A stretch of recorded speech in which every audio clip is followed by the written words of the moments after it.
Hey, Don here. Okay, back with another live stream. And I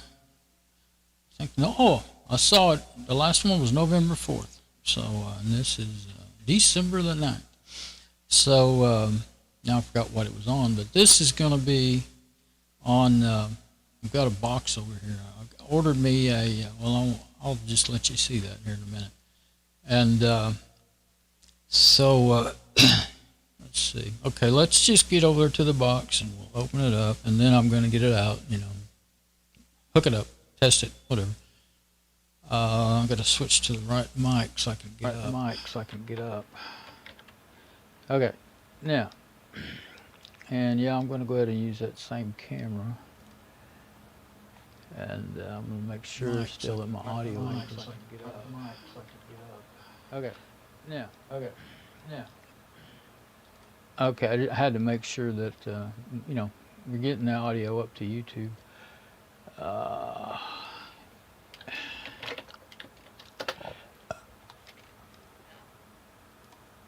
I'm getting the, since I'm already here at it, I'm getting the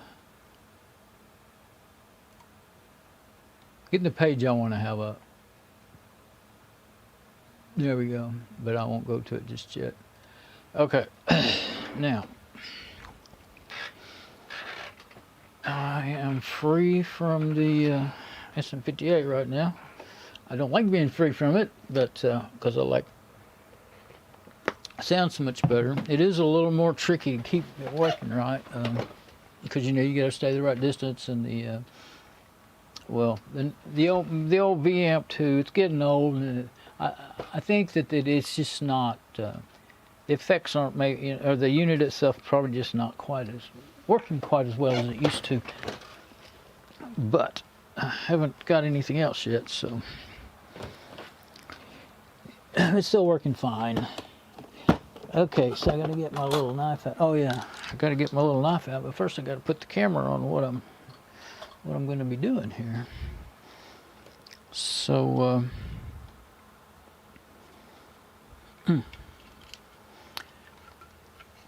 Oops, it might not have to go up in the air. I thought I was going to have to raise it up in the air, but it really doesn't need it. That's just fine and dandy. Never mind all the junk I had to set on the bed. All that stuff was on the table. I couldn't use it. All right, so here we go. A little box from Amazon. I've had this thing for about a week, I think, and I didn't want to open it until I got on the video, and because see how it arrived. I don't think it got completely crushed or anything, so I don't think what's inside is going to be messed up, but you don't know until you get in there and find out. It's getting dull. Oh, one more. Worked pretty good that time. I think the end of it's just getting dull. So,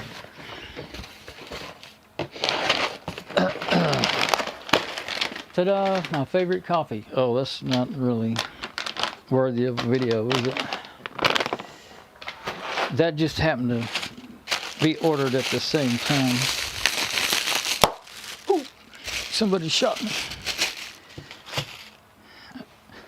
Those aren't as fun as they used to be, but I still do it once in a while. I'll get a whole long string of them and keep popping them. Oh, dang. Can you believe that? Yeah, somebody must have thrown that thing about 150 feet. How the heck would that happen? Unless it was thrown. The box isn't crushed and it ain't got no footprints on it, so it wasn't not completely crushed. But that's what would happen if it was thrown. I took it out already, but I believe it was something like that. It was thrown, and then that's from the impact. Now there's no excuse for that. That didn't have that. Well, it could have happened anywhere. I was fixing to say it didn't happen in the factory, where they're putting it together in the Amazon warehouse, but it very well could have. As a matter of fact, is from what I've heard of how hard they work. This time of year, Christmas, you know, people were trying to work fast. Got a little over exuberant there. So we're going to make sure this brand new frickin' $200 hard drive, and that was on a good sale, isn't hurt. It's a 14 terabyte Western Digital. My other two, I've got a 5 and an 8, and they're Seagates. And used to, however many years ago I bought the last one, Western Digitals were always higher, but this year they're the only ones that was giving any prices that I was even interested in at all, you know. There is, well, with the hard drives, let's just look at it first. They had overall worse reviews, but I don't think there's really that much difference in the two brands. Okay. Let's just keep it on the table so that it will be in the picture. Got the plastic all around it. I was pulling it up towards me to see if it looked like it had been hit. Okay. Everything looks good. I guess there was enough shock zone in there for... That's just inexcusable the way that's damaged, though. The way that, you know, expensive electronics get thrown around like that. I've seen a couple over the years that were, and here's the power supply and the papers and stuff, that were obviously stepped on, you know, the big old dirty footprint on them, but a couple of boxes, I mean, not hard drives. But that is the Elements 14 terabyte. And got a little book, got some more plastic. Let's put the more plastic back in the box. Now if it was messed up enough that it wouldn't, something wouldn't work, then no, I'm sure I still have time to send it back, but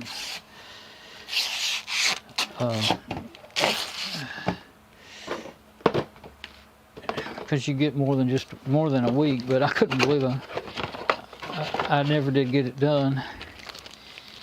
I just wasn't feeling good. I just, every day that I thought about doing it every day, but didn't feel good enough to do it. But anyway, and I wanted to make the video.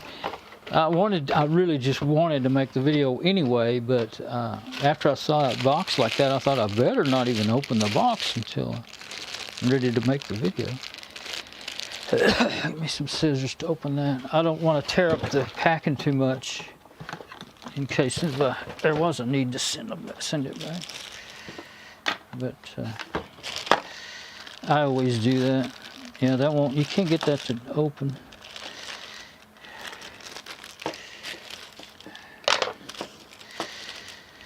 Okay. And that's something here that was kind of surprising to me. I'll show it more under the endoscope maybe in a minute, but I don't know if you'll be able to tell it in this camera. It's not good at close-ups at all. But the plug that goes into the hard drive itself, it looks just like the Seagate. I thought that was a proprietary Seagate design, but Western Digital's using one very similar. I mean, I haven't looked at them side by side, but yeah, I'll just leave that there. Get over here and get on the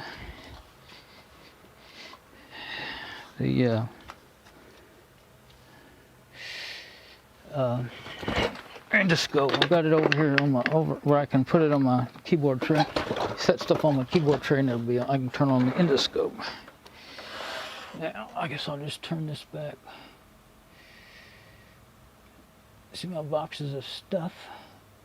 I'm pretty well just all stocked up. No more room for no more new toys. That's not all what that is, but a lot of it, a bunch of that used to be in the top of the closet. Well, I don't know. There's more boxes over there. I got them down to put a vent in the closet for my server, my DL. That's what this is going to be plugged into, my DL380 G7 server. HP brand. Oh, I need something. It doesn't look so. Last time I got an envelope and used that, but that's way over there. Let's see if I can do it like this. I don't know what it'll look like till I get on it, but so we'll just get on it. Okay, we'll get on the endoscope. That'll do well enough. Last time I used a white envelope, but I wanted to look at this anyway. There we go. Let's see.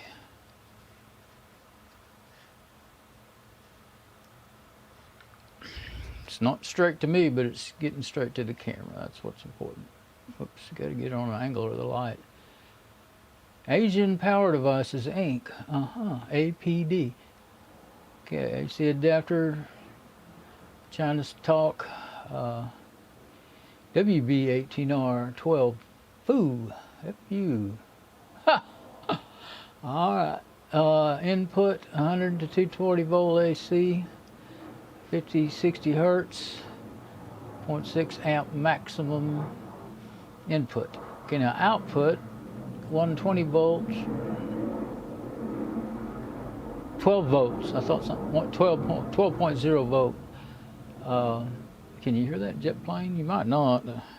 They don't know. My mics are pretty good. They don't pick up everything because of the natural process, the processing that came with the phone I'm using. I'm running these lapels through a phone over the Wi-Fi to the computer. There's a delay, but it works.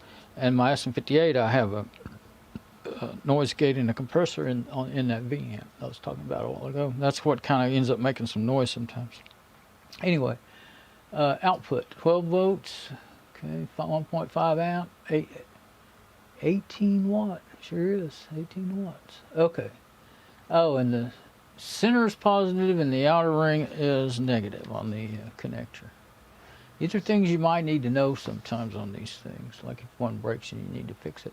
So the center would be positive and the sleeve would be, so this is a tip ring connector. And, well, it's a female tip ring connector. So,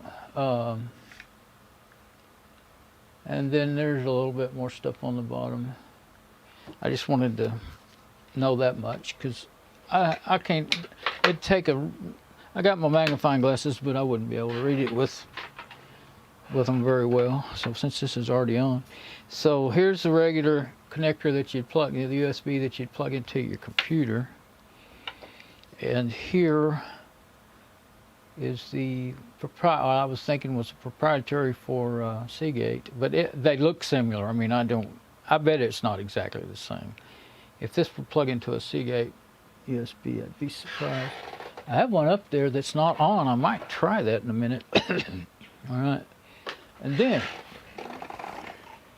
it's heavy. The only thing worth, looks scratchy, even though it had the plastic on it. Yeah, now you can see the light.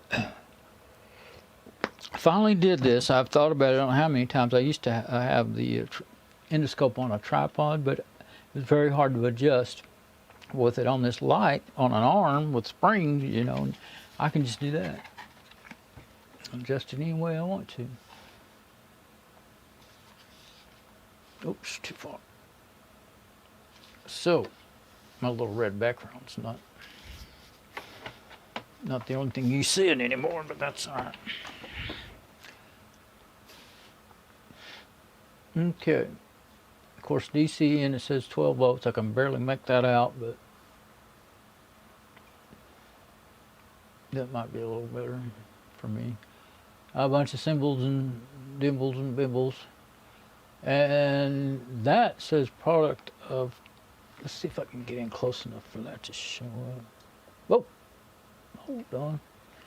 There we go. Yeah, see, that's what this camera is made for, this endoscope.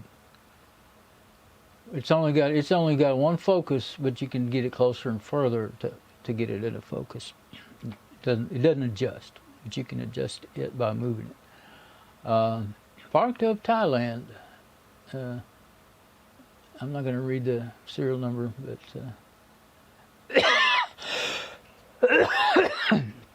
Sorry.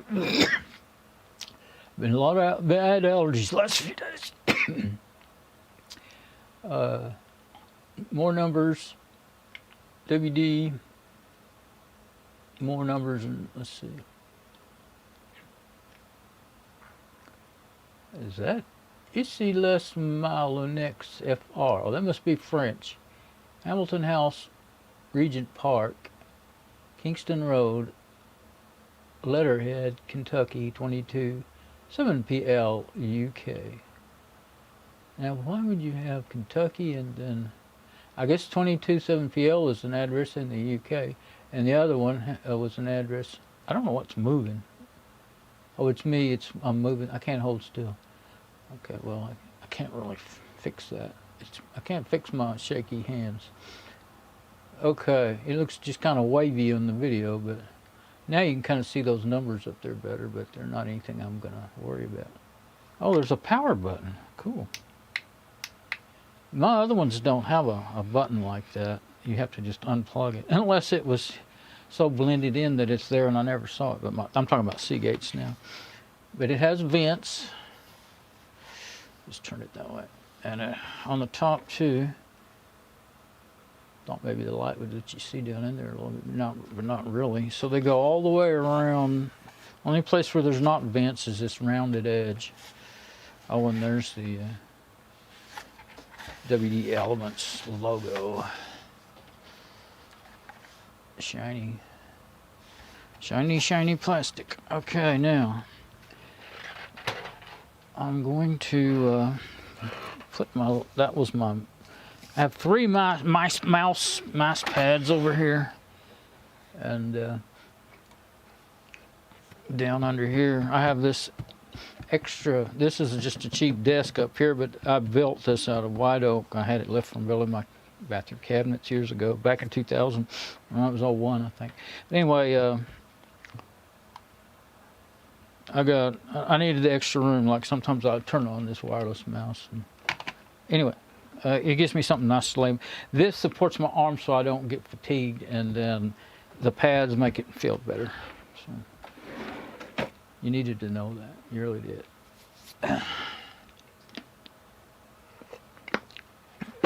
Okay. And you know what's a cool side effect? Well, I mean, it's not a side effect, but with turning on this light so that my endoscope will show things well and all that, it makes this camera here work better. It is sometimes flickering a little. That's what it'll do when it's not a good automatic white balance, and you know, can't even think of all the different things, f-stops, you know, all that stuff. It does it, but it's not that good at it. Probably if this was setting a little bit lower or a little bit higher, it wouldn't be so bad. I think it's a little high.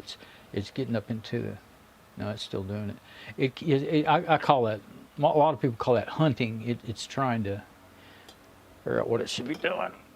But anyway, okay, see, like I pushed it further away, and I think it might have helped that. Yeah, it did. Okay, so but my face looks clear, maybe a little too clear, but it's not grainy. This thing has always been grainy. It's supposed to. It's a 13 megapixel Sony CMOS sensor is what they say they put into this. It's a China 4K camera. Don't you love it when people do that?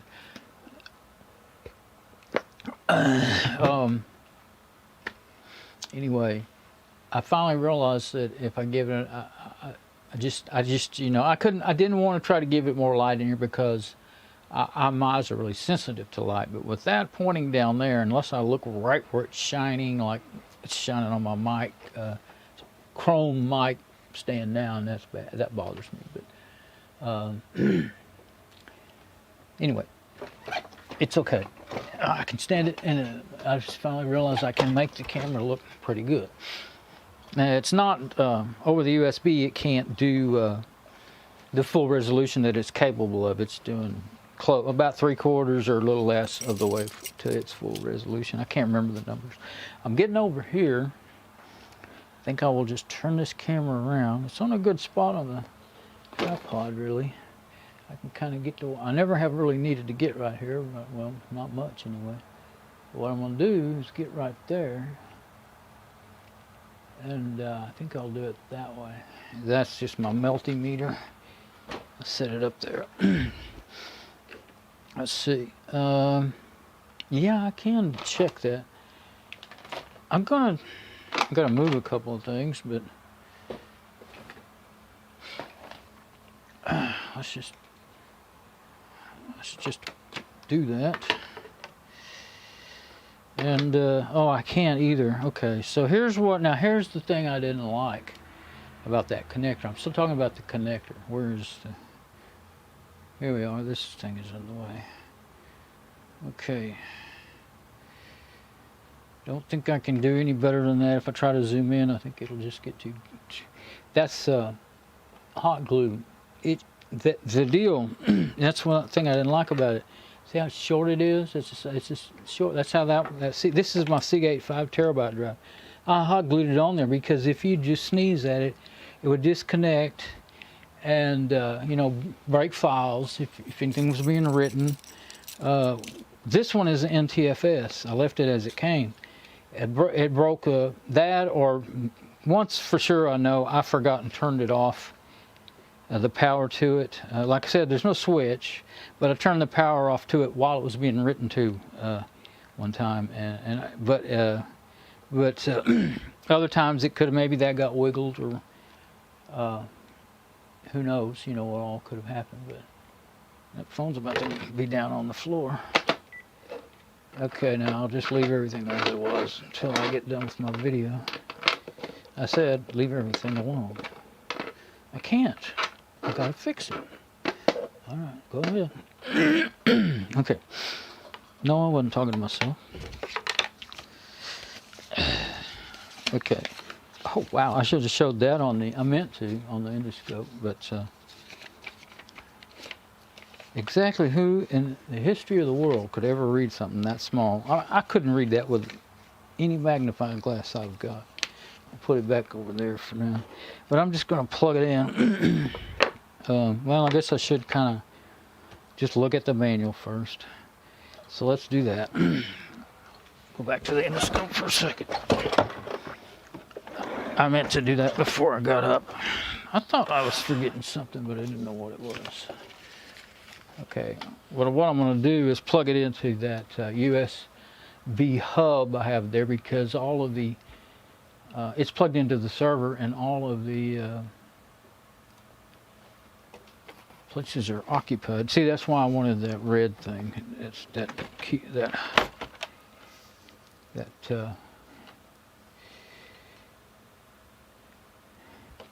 red, that keyboard tray is in horrible shape. So, support wd.com. I don't even know which way's, I can kind of tell which way's right side up and which way is upside down. I was going to say, I don't even know if I can get this where it can be read on here. Okay, yes it can. It can do it. Oh, it can do it pretty well. This is the best $10 I ever spent, I think. That's what all I paid for this camera. It's not any fancy high resolution, but it's... now there's one thing, you can't get it all in the deal. If you get the perfect focus, then you may not get all the text that you want in the deal, in the screen. Okay, this is legal junk. I'm gonna open it up and see if I can tell. I guess I'll just open it up and then slide it back under there. These are probably all the different languages, I'm gonna guess. Yep, different language. Different language. Home language, China. Okay, home for this thing. Where it came from. Now, there's looks like some specs. Oh, that's where to get the technical support.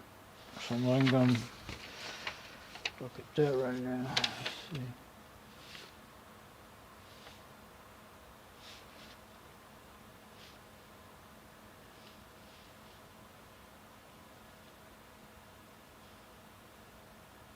FCC. Well, it better not be putting out any interference. Okay, this is, I don't think it's a manual. It's telling you anything. Oh, I just remembered. It's not worth fiddling with. I just remembered I already downloaded the PDF manuals. I can show them on the desktop. That'll be good to do. Okay, let's go to the desktop now. Oops, sorry. I keep forgetting what I should do first. I should have went to the desktop before I started doing that. Now,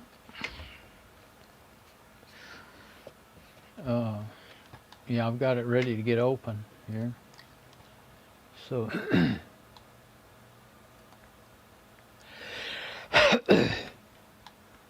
make sure that my sound, I always worry, this Wi-Fi mic does sometimes quit on you when you least expect it. So, I guess I could switch to, let's do it. Anytime I got a chance to not use it, it's a good idea to not use it, because it does all the audio going over the Wi-Fi is consumes bandwidth, and sometimes that's what will make it stop working. The router gets overwhelmed. Sometimes it's something in the phone. Okay, now we're the desktop. We're on the SM58. Okay, now we'll go back. Oh, this is what I paid for it, $199.99, and the coffee. That is good coffee. I've been drinking it for 10, 15 years, I guess. 15 years probably. Sometimes I get, different years. They may be not as good as others. It may be for a year or two. It was quite a bit stronger. This year is all I can really remember. Most of the bags are pretty good, real smooth. It's not bitter like a lot of other coffees are. But anyway, I want that red fan. I like the looks of it. No, I need a better vent fan for the closet for the server. I bought a 120 millimeter set, and it's good. I like it, but our air conditioner went out, and I've had to keep it in the window so I can have a fan in here. Okay.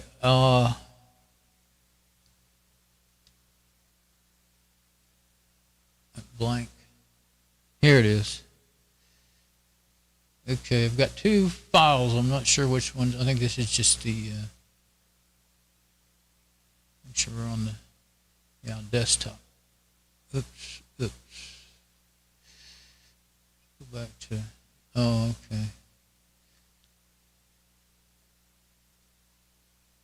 That's not the right thing either. I don't think my brain wants to work right today. I thought, well, while I'm here, I might as well check. There it is. Check my stream, make sure it's still working.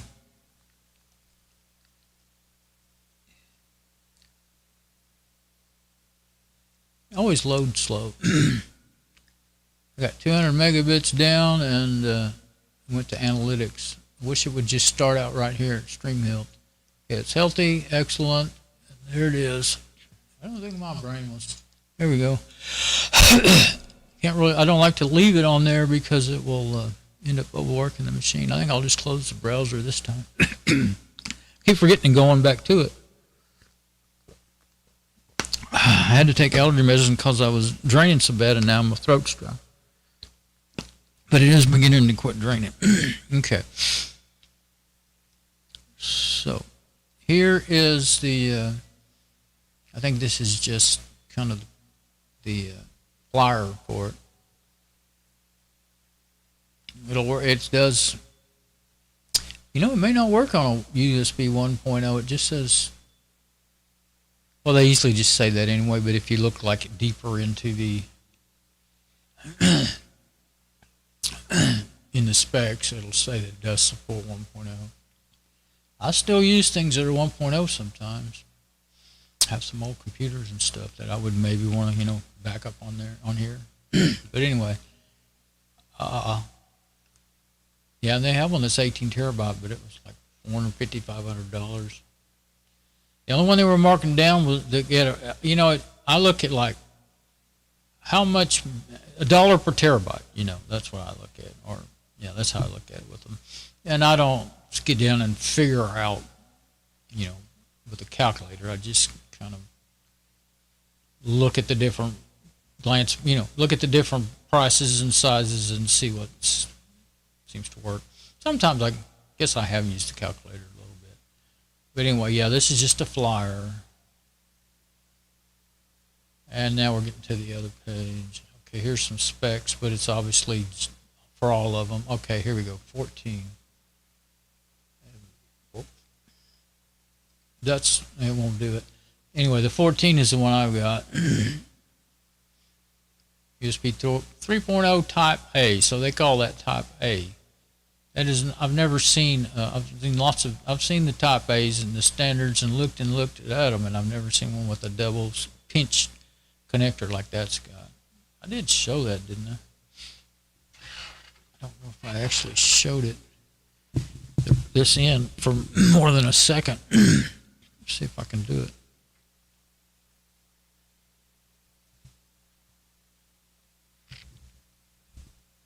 Okay, there it is. It's pinched in the middle.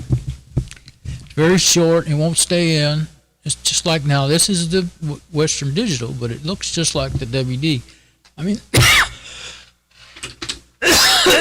reverse. I said Western Digital. It looks just like a Seagate. Okay, now back to desktop. Okay, so yeah, it's formatted in Windows NTFS. Now that's the first thing I'm going to do once I get it, see that it's working and everything, is I'm going to reformat it with, I'm going to use Ext4 because I run Linux, and that's the best, the one I like the best, easiest to use. And I don't think I've ever seen a, better not say that, but I've never seen an Ext4 partition break. Maybe once. But the NTFS on that 5 terabyte, and it's still NTFS because it's broken 3 or 4 times, and that's what gets some bad reviews. Is a lot of times is because they say it worked for a week or a few days or 2 months and then it quit. Well, so did that one, but I knew how to fix it. It wasn't a physical damage or anything. It was the partition that was broken.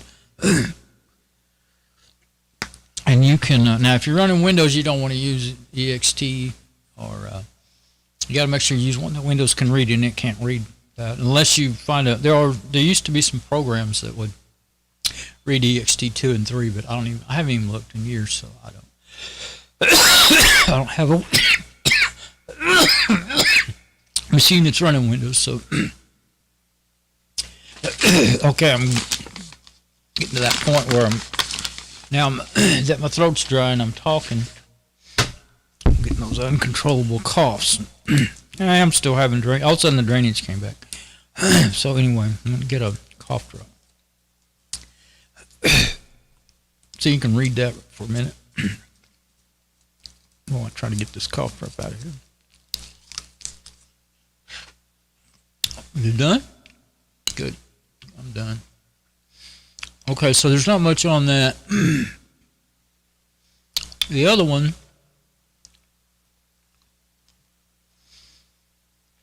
is more of a manual.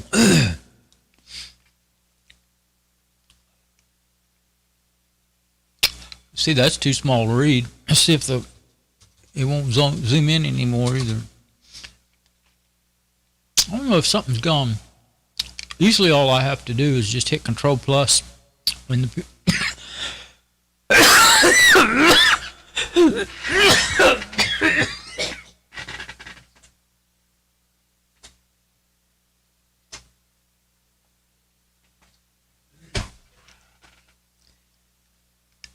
sorry, to zoom in, Control Plus to zoom in, Control Minus to zoom out, and it's not working. But oh, there it goes. There you go. I don't know why it wasn't working. Oh, it's zoomed in as far as you can go. Now, still can't read that. You might be able to on your computer, but on my Ultra 4K 42-inch monitor, it gets really, really small. But it doesn't get. It did reconnect. Let's go check the stream.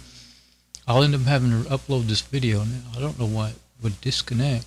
Me never do know why.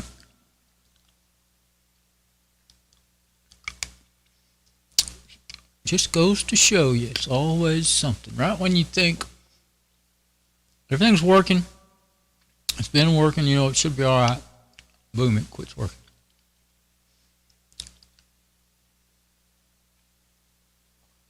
Yeah, this there's something with this page that makes it load so slow. Back to excellent. Okay. All this makes sure the sound is good. Just goes to show you, it's all. Oh boy, you can really hear me smacking that cough drop. Sorry. Okay.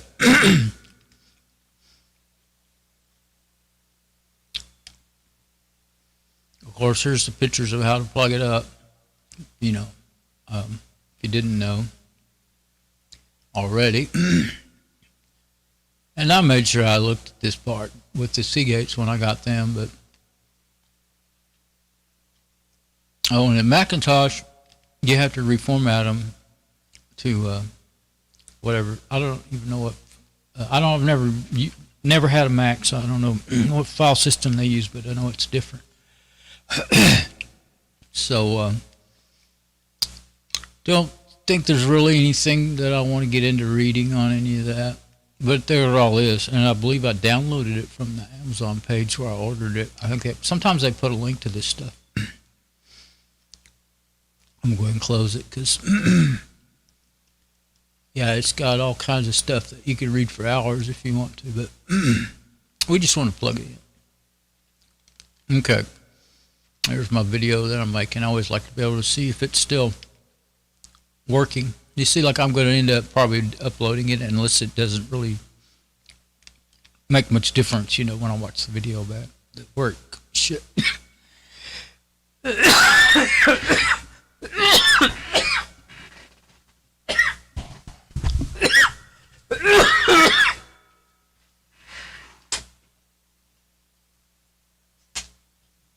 I lost connection and then came back. I just realized what my other problem is. December the 9th, it's 79 degrees outside in North Texas, near Fort Worth. 79.3 in my room. Got that little fan in the window. I guess I better turn it up a little more. And it's been nice for a couple of weeks. We did have a couple of days that were like 77, 78 outside, but that's anything over 77 starts getting hot in this house. I got one window open. I could open another one, but it may not even change the temperature really. I wasn't really feeling hot until right. I'm starting to now. 79. If it was closed up in here and it was 79, it would be burning me up. I wouldn't be able to breathe.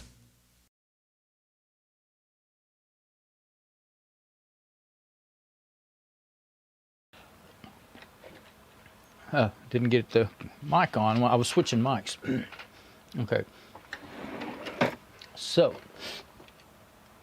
let's do this because all we need to see of the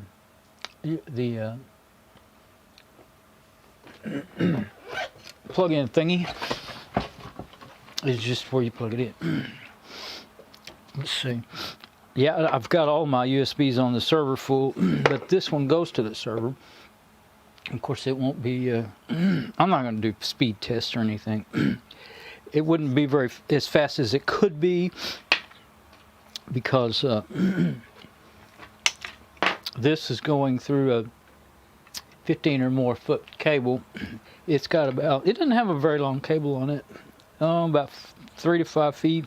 I think it's about 3 to 4 feet really. Going to that 15 foot cable, I think. And it does have a, the cable has a buck converter built into it, I think, to what we would call it, to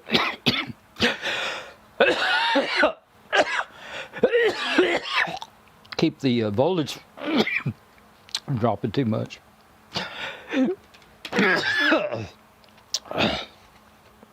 About to lose my mind here.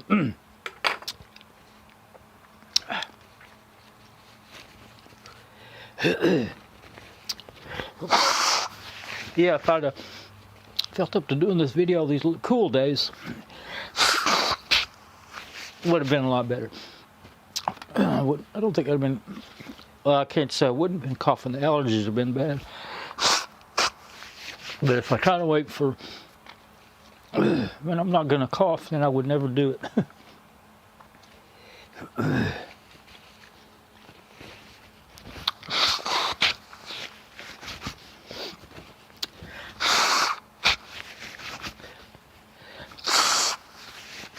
Yeah, suddenly my nose started running like a faucet. I don't even know why.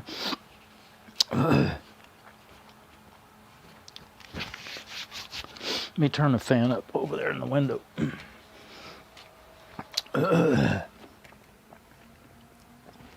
There.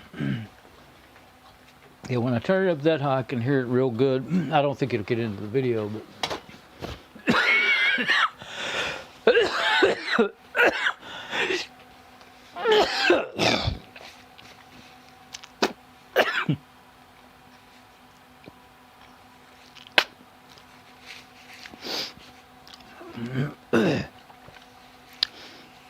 I hate it when something like that happens. It ruins your video.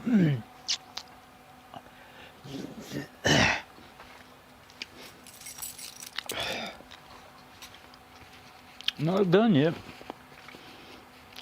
Not done with the runny nose.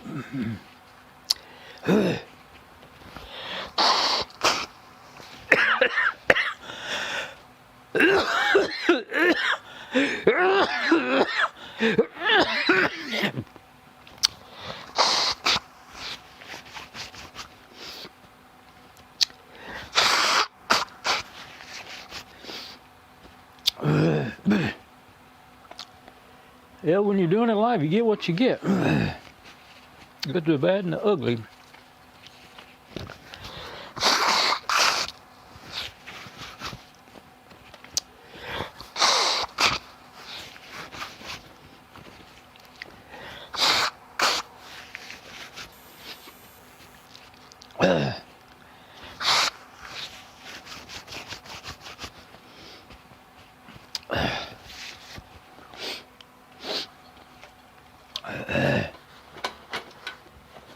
Then you wonder, well, maybe if I wouldn't have taken that, it was a cold pill and an allergy pill is what I always take. Maybe I'd have done better, but won't know now.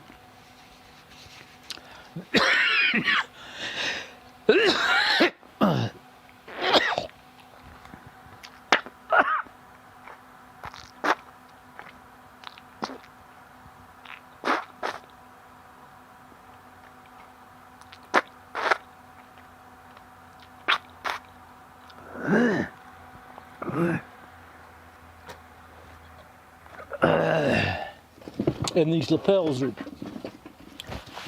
connected right on my shirt. I can't get them off. You know, when you're fixing to cough, you don't have time to do anything but just cough.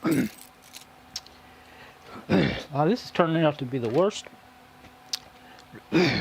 allergy fit I've had in a year, or 6 months or a year. Making a video. Well, I was making a video. Dang it.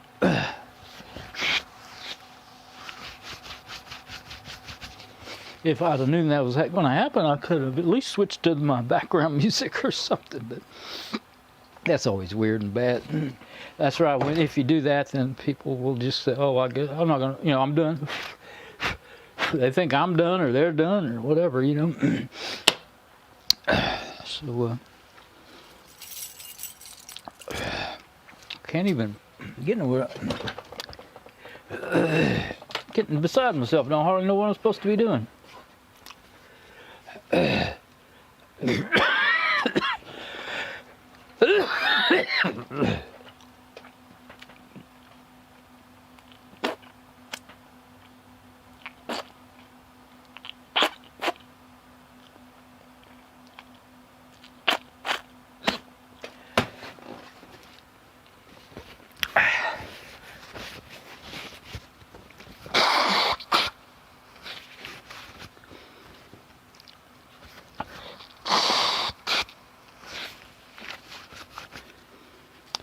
Well, at least once the video was done, anybody was watching, they can always skip ahead.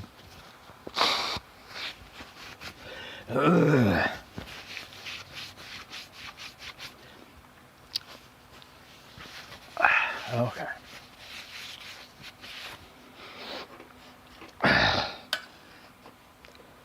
I knew it was supposed to get, they said it could get up to 81 today. I kept hoping it wouldn't. But it is 79 in Fort Worth, and then in my room now it's 79.5. So it must be pretty much the same here. Okay, now.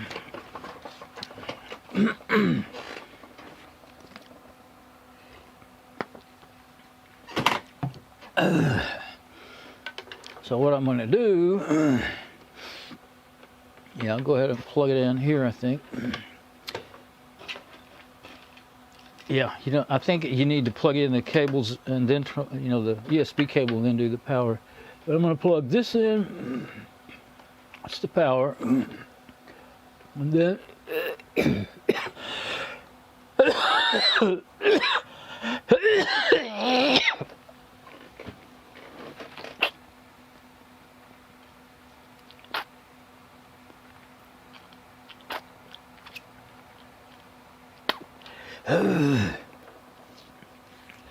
plug in the, you got to pay attention to which way it goes, which I could kind of just see it, I think.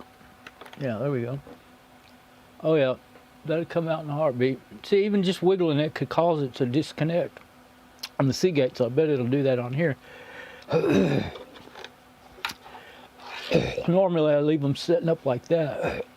I'm going to lay it down so that it won't turn over too easy.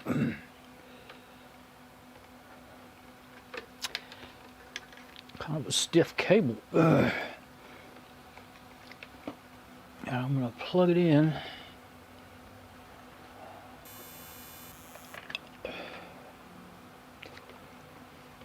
Bound to be some way to do that without having to fight it so much.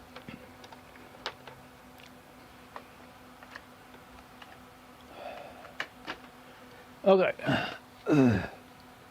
Oh yeah, I was waiting for it to power up, but it's not ready to power up yet. Now I've got a power strip down here that I can plug the power into.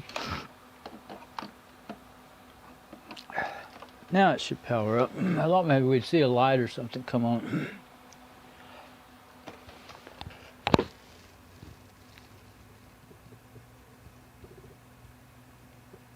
Okay, it's quiet, but I do hear the drive spinning up, or spinning. I think it was already, oh, now you can feel it. Huh. I don't know if that'll show up on the camera, but yeah, look at that. That's a little light blinking in there. Oh, here it is. The light's on the front. Yeah, you see, just now I really completely forgot to be more careful with the cable. They just shouldn't. Neither one of these companies should have made something like that. With now it's solid. I forgot what I wanted to do is with all my coughing and everything. I lost my head. I nearly coughed my head off. Let's see. Nose is draining again. I wanted to hang on. Fixing to have drainage all over my shirt if I don't.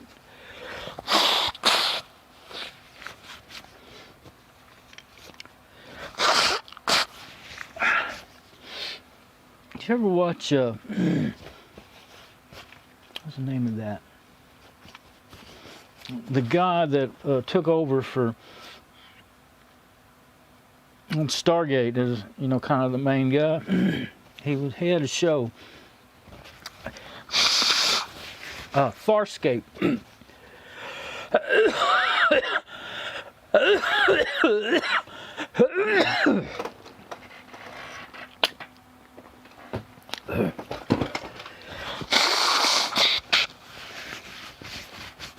getting to it here in a minute.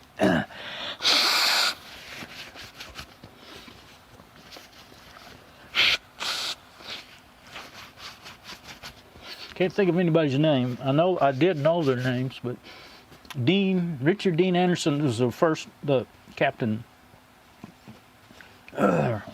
Colonel O'Neill.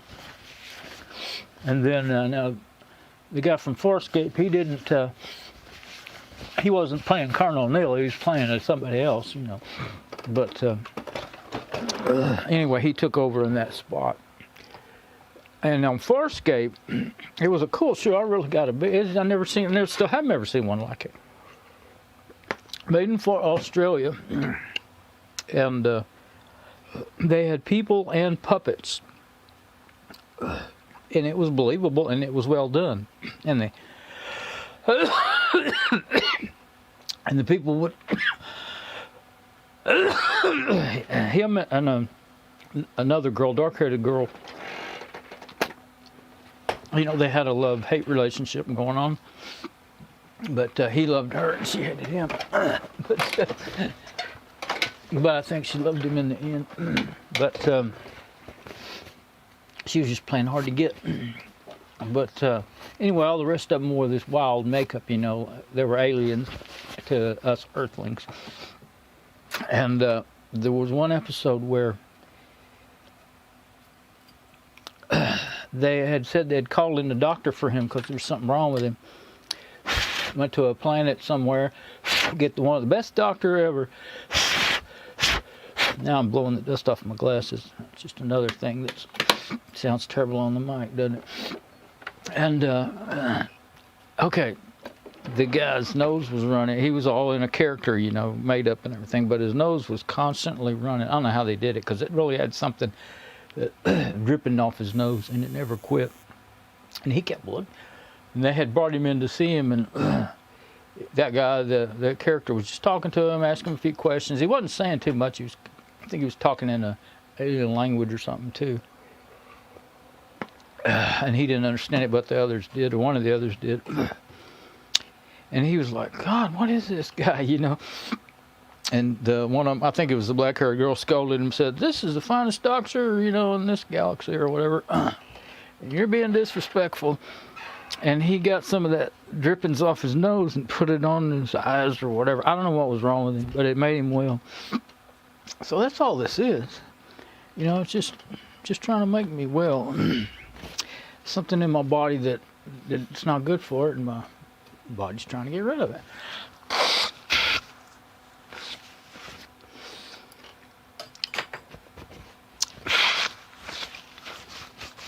I've about rubbed my nose raw now.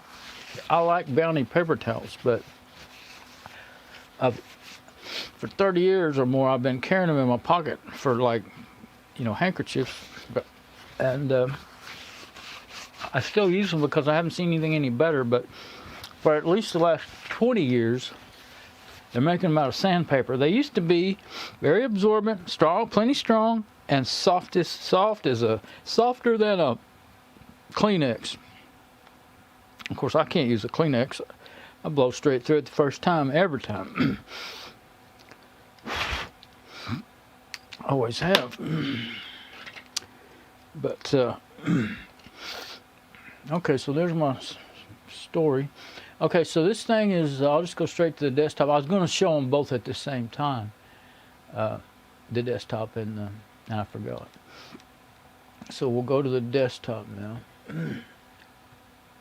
There it is. It doesn't show it as the, it just says elements. It doesn't say, oh, I renamed that one. It said Seagate expansion, backup or expansion driver, whatever. I named it to 8 terabyte USB. I'll do that with this one too. I guess I could, no, I won't do it till after I get done doing stuff with it. Get it set up. But, that light. Oh, here we go. It actually helps me see my keyboard. But it's shining on my mic. Oh, that's what I can do. I can just, I need to switch mics anyway. A lot of times that will keep the, like I said, keep the wireless mic from, when you get off of it and you stop the streams, what happens when you get off of it.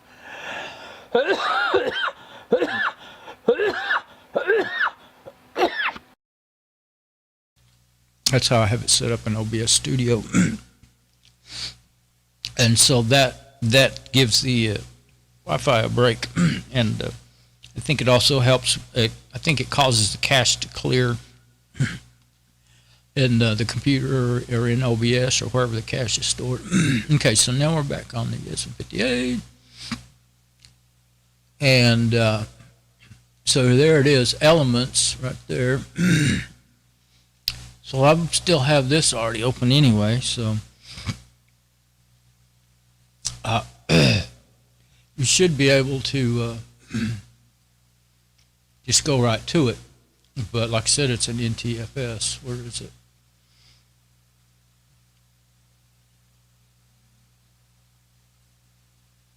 There it is, 12.7 terabyte. That's all you get out of a 14 terabyte drive. That's 7's awfully close to 0.5, but there it is. And there's the Windows application, software for Mac. Oh, it's got oh, that's a Mac DMG. I'm sure is a Mac program, a file extension. Exe, of course, Windows. Of course, neither one of those would run on this machine. You can install some things to, well, you can't just run an exe straight in Linux, but you can run it in Wine or Wine, the Windows emulator. But and then what's this? Settings dat, WP settings dat. Okay. Now one thing, I'm going ahead and I'm going to back those up. So I think I'm going to move that. I'm going to make them like that, and then I'm going to get to my well, I can just put it on the main. I'm just going to put it in my documents folder. It'll be fine, I think. I never find it that way, but well, I wanted to go ahead and put it on here, and then it will end up backing up to the 8 terabyte drive whenever my backups run. But yeah, let's do. Oh yeah, I need to make a folder for the Western Digital anyway. So, oh, it mounted. It just took forever.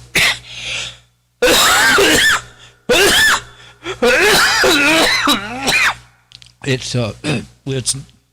still getting hotter. 79.7. This is the default file manager for Fedora Linux, and it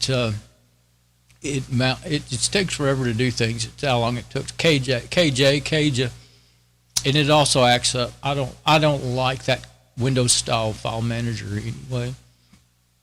I like the Crusader twin panel. I learned about it used to be Windows Commander, and then when Microsoft sued them and they had to change their name to Total Commander, but I still use that if I'm on a Windows machine. I bought it way back then. But so this is quite a bit like it. I'm more used to this one now than the other Commander one, but because I've been using this since 2005. But that's when I got into Linux. Okay, documents. What I was going to do, let's go to the downloads. There we go. I wanted to copy this so I wouldn't mess up.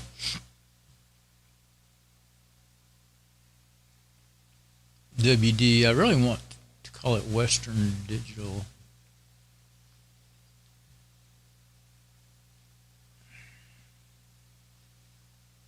There, that's what I want. I don't want that whole thing. And I think I will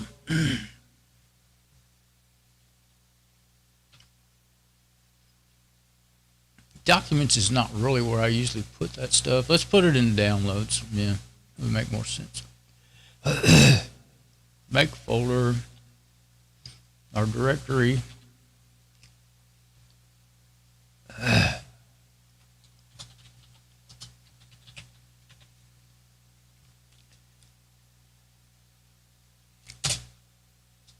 I'm just going to go ahead and put, sometimes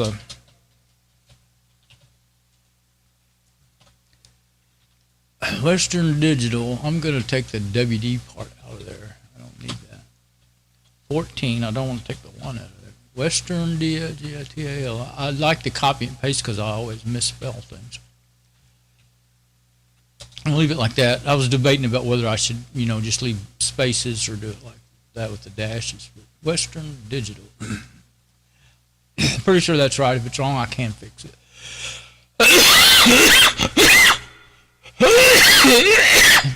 See, it just says elements. But, so I don't want to fix that now, change that now, because then it won't be, it'll unmount it, and it'll be a problem. But now I can copy that over, because when I format it, that's all going to be gone, and I might, some reason, want it back.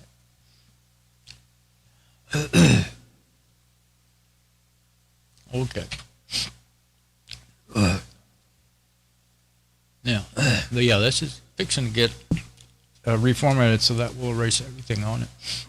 But yeah, I was really sorry. I got a bunch of data on that 5 terabyte drive, and that's the only one I had. I for, you know, 2 or 3 years or 4 before I bought the 8 terabyte.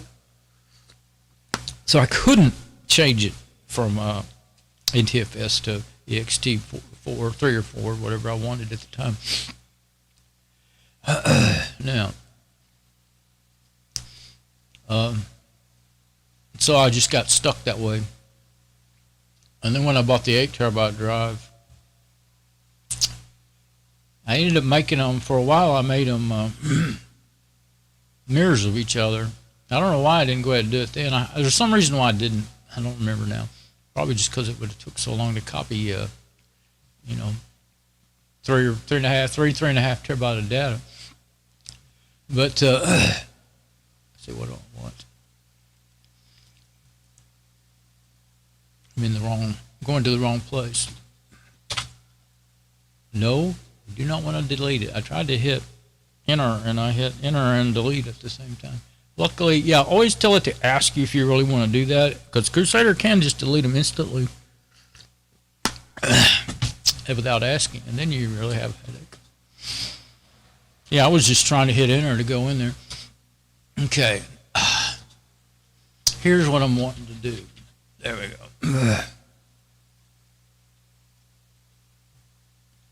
I'm just going to go ahead and move those over there. You see, that's why I decided to put it in downloads, because that's what they really are. See, there's a Seagate expansion drive info that I had downloaded at some point recently. That shows the little PDF icon, but it doesn't have the PDF on it. The file extension, I did not notice that.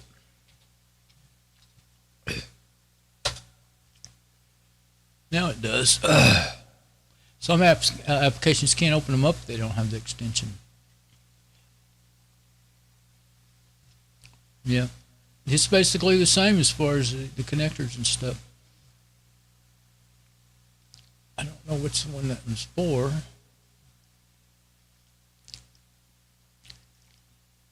Anyway, there that is.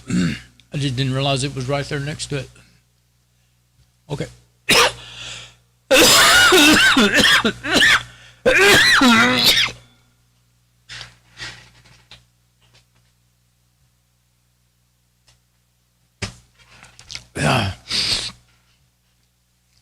So,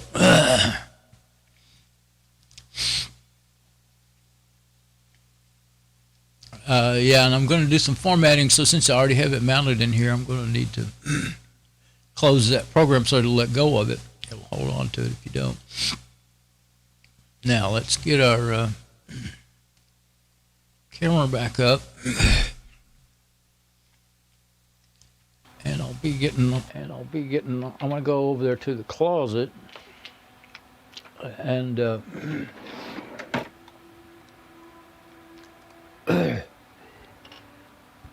I'm going to turn off that 8 terabyte drive because I don't want to accidentally delete everything on it when I start formatting this drive.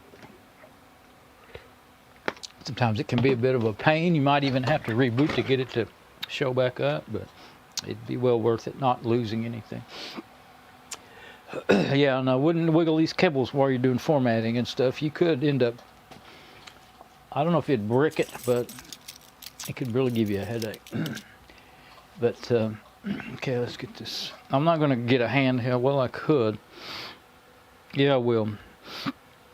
It's the only way you're going to see what it is I'm going to be doing. This is a pretty cool tripod. You unscrew a little deal. Let me get the cable out from where it is first, because I know it's going to be tangled up and stuff. It plugs into the computer via USB. Oh, I have got stuff all around it to where there's no way I'm getting it out of there without a real problem. So I'm just going to belay that idea.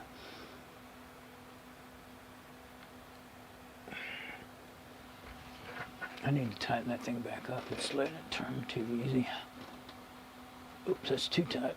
That's what handles your, oh, no, it's not. Yeah, that should be tight if you're not using it, because the pan, it's a different button. It's fine, it's a little stiff, but that's fine. Now, I don't think you'll be able to see in there though. Yeah, you can't see in there at all. I kind of don't want to. I guess I can do that. I don't think I'm going to be. Let me shut that until I'm ready to get in there. That's going to let heat come in here. The last thing we need. Okay, I believe I can just turn this other one around that way. I have it set perfectly on the monitor, but I realize now that I'm probably not going to be showing the monitor. I was thinking I would also, we'll see what we can see.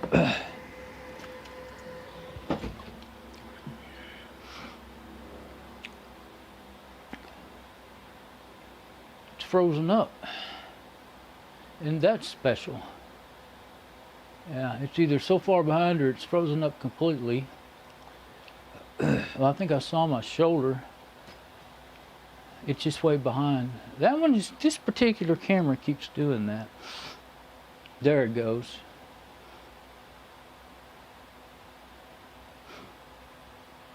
Sometimes you can, it'll straighten back up. They're bad about doing that. Let me see if it will straighten up. I think it's trying to catch up. Let's go back. I'll sometimes go into the desktop and then coming back. Matter of fact, let's just check our stream.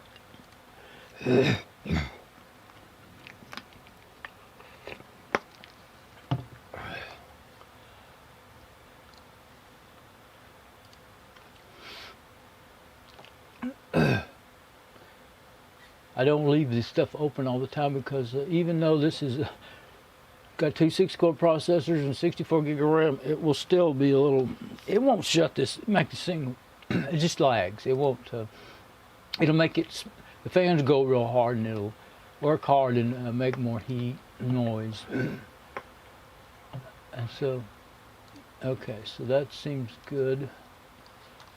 Let's make sure I don't.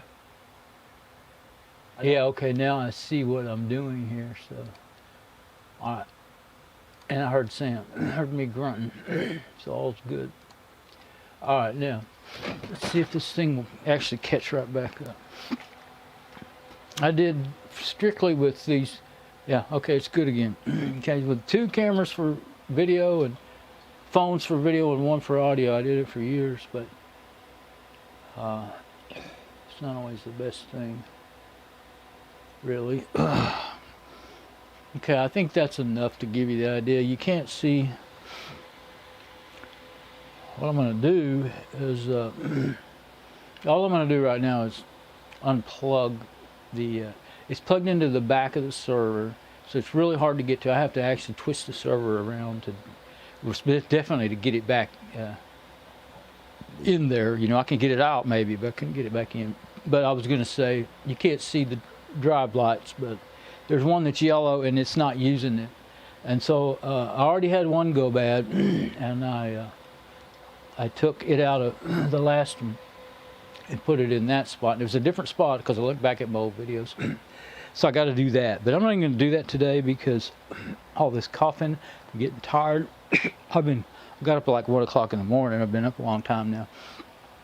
Oh yeah, it's almost 4 now. Or is it? I can't see that far. So anyway, all I'm going to do is unplug the power to the drive.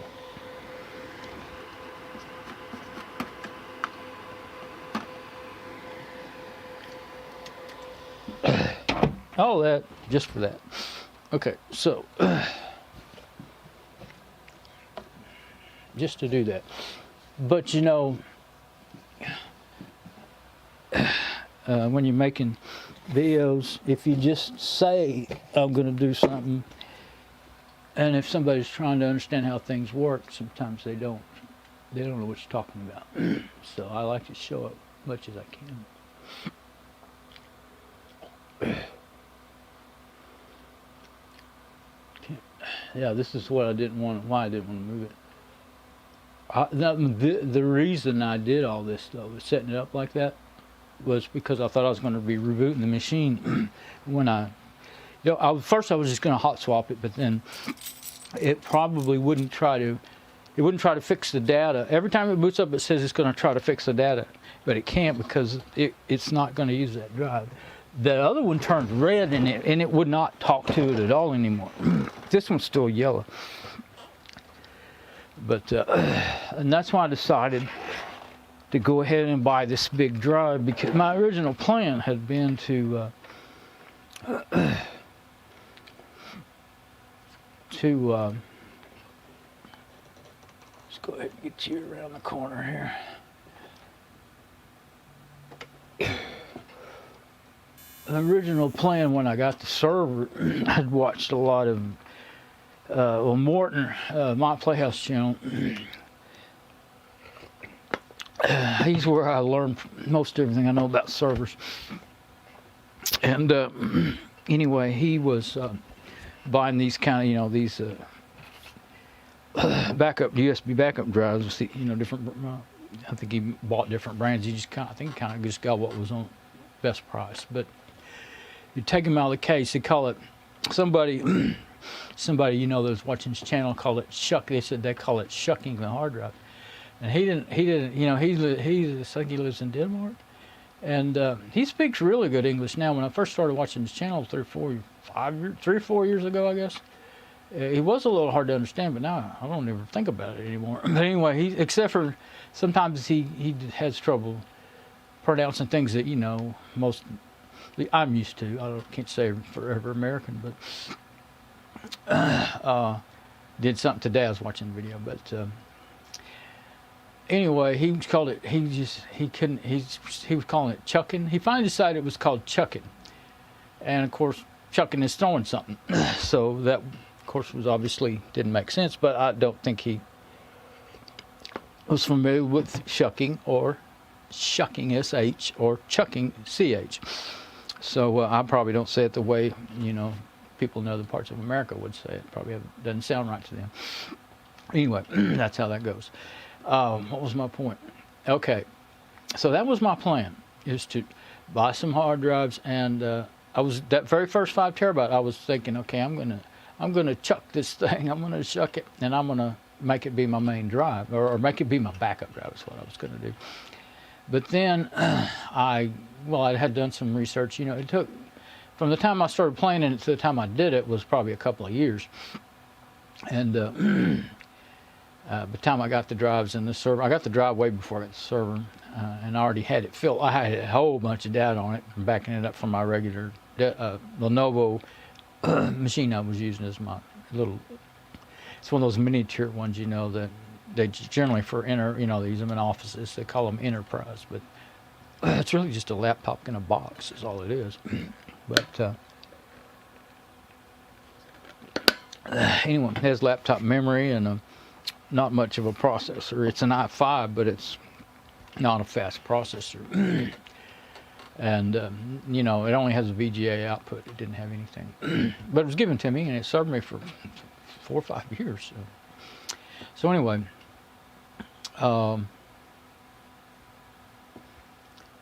blank.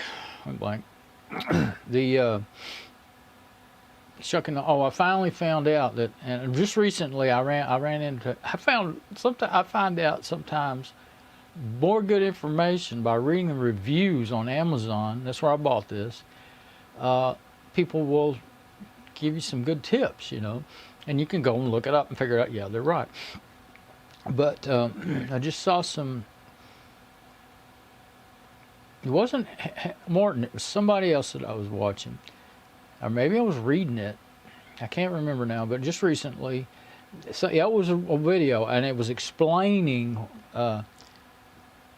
I can't even think of the words they use, but there's a certain way, and it was from the videos when I was looking back. I was shopping for, I was shopping back in the summer, and they were just outrageously expensive, but I thought, I'll wait until, when that last hard drive went bad, I was like, okay, once I swap that other one that's, I'm not using, I left 2 out of my array. I made an array of, there's 8 hard drives that can go in the front of that, and I'd use 6 of them. In a drive pool, an array, whatever you want, however way it should be said, and a virtual drive. Okay, I had 6 drives into 1 virtual drive, 1 big drive, and a RAID 5. That's how I set it up.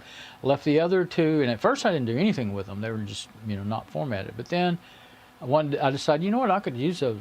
They're 104. They're not big, but they're 146 gigabytes, so it's enough to do stuff with. And so Fedora has. I was playing with virtual machines, and I thought, well, I need a place to put those, and I don't want to take up my space. So I formatted them in Fedora, not with the RAID controller. And they worked perfectly. Played with virtual machines just a little bit. I run a web server, have for years, with my websites on it.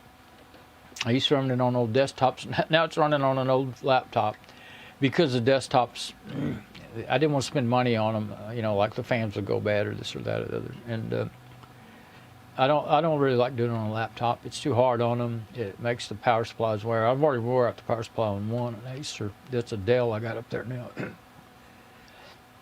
And also this one, I think it's going to, sometimes it stays awake for, it seems like several days, and then it'll go to sleep when I don't know it. And then my website will be offline. And so I didn't realize that's what was going on, because when I go to look at it, I touch it and it wakes up. But it doesn't always wake up. Sometimes you have to press the power button and then it wakes up. It's not like you have to boot it back up. It just was asleep. And I've tried to figure out how to make it not do that, but I don't know that you can on that laptop.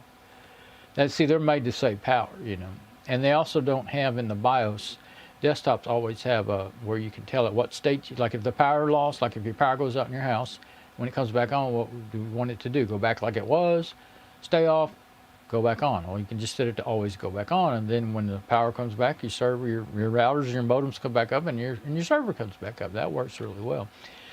Real servers don't do that. They expect you to have your power figured out yourself. So if the power goes off on the server, and it has, then you have to, it's not going to come back on until you turn it on. But so anyway, I'm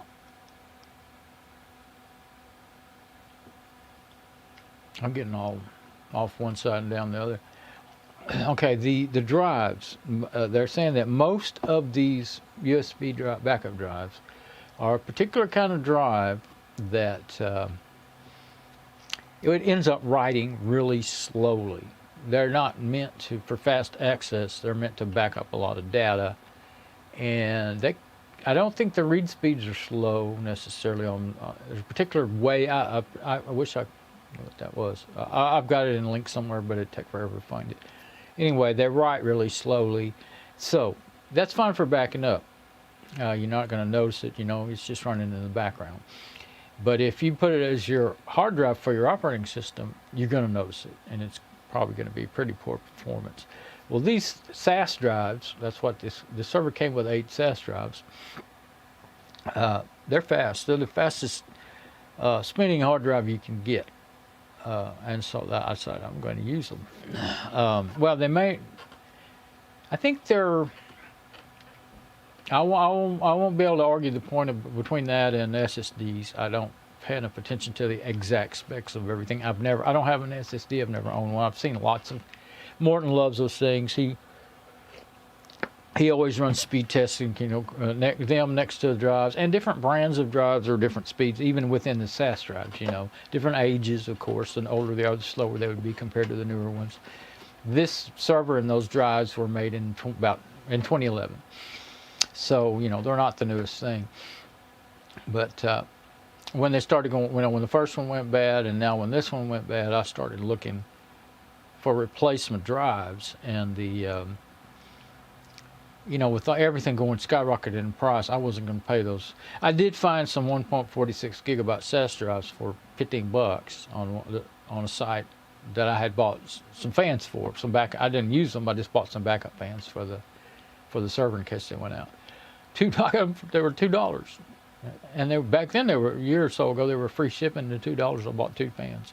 I just wanted to see if the company I liked ordering from them, if they sent you what they said they would. If you had any trouble with them, I didn't want to order anything big, But now, you got to pay shipping. They put shipping on it. So, small things like that. Like if I bought 2 of those drives for $15 each, I'd pay $8, $10, $15 for shipping. So I'm not going to do that. And then I got to thinking, why?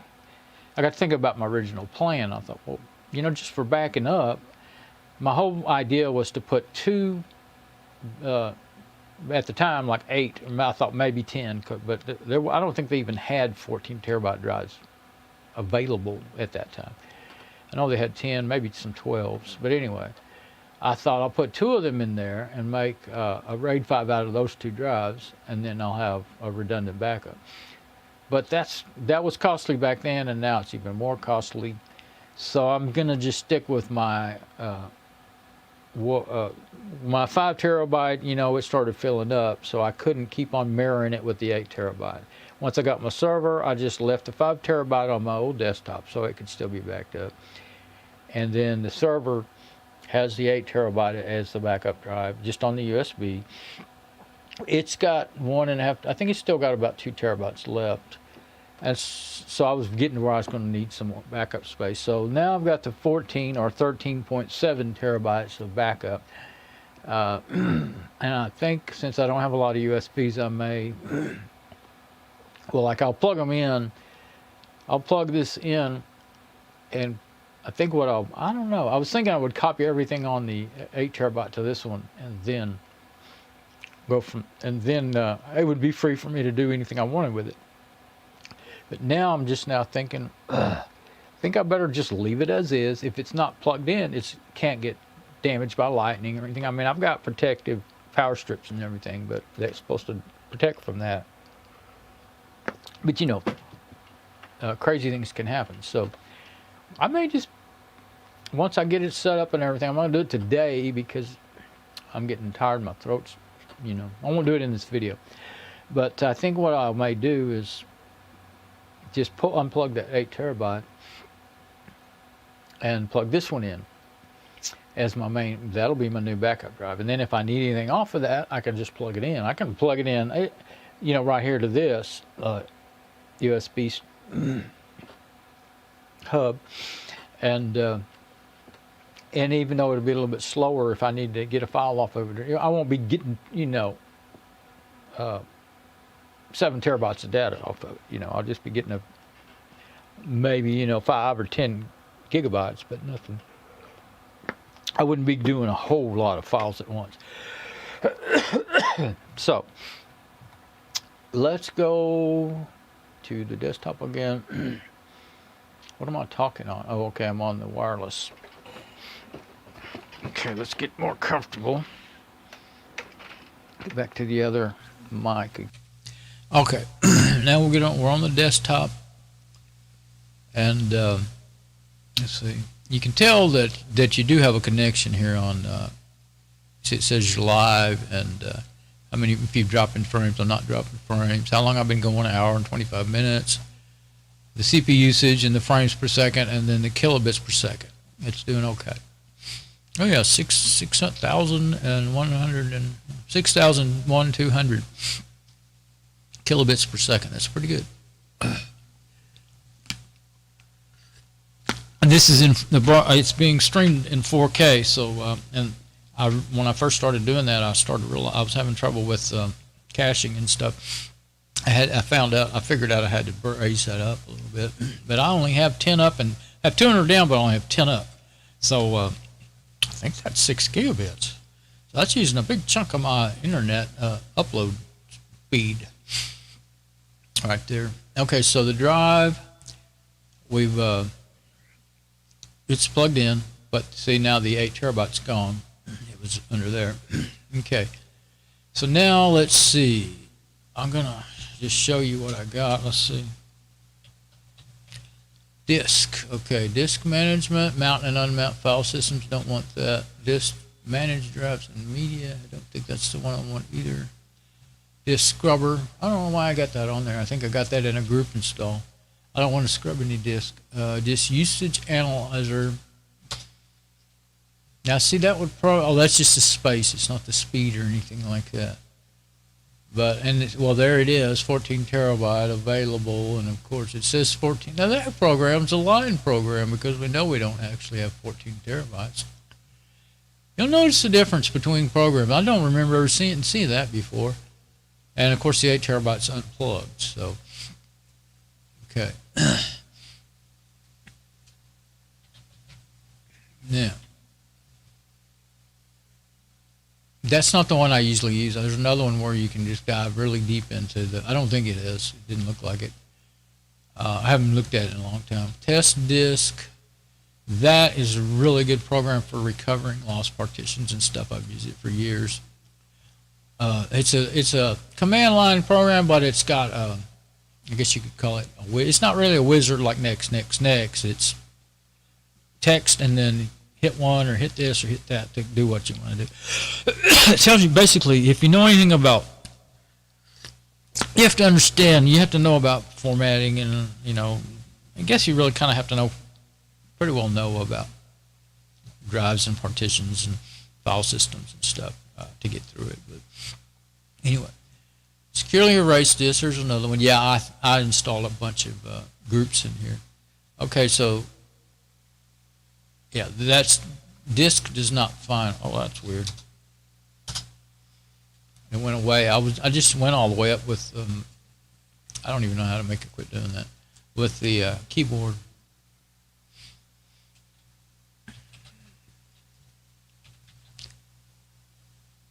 Media writer, video viewer, capture, QV, PC view. That's not what I want either. Disk drive.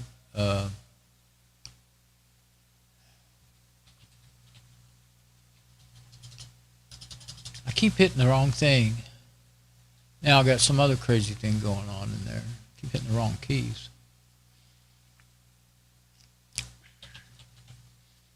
Gparted is the one, yeah. Gparted, oh, they're both Gparted, but that one has the icon. And then KDIF, file and directory comparison. Parallelized ping. Paris trace route. Yeah, it's crazy. Okay, I like Gparted very much. And you got to put in the root password.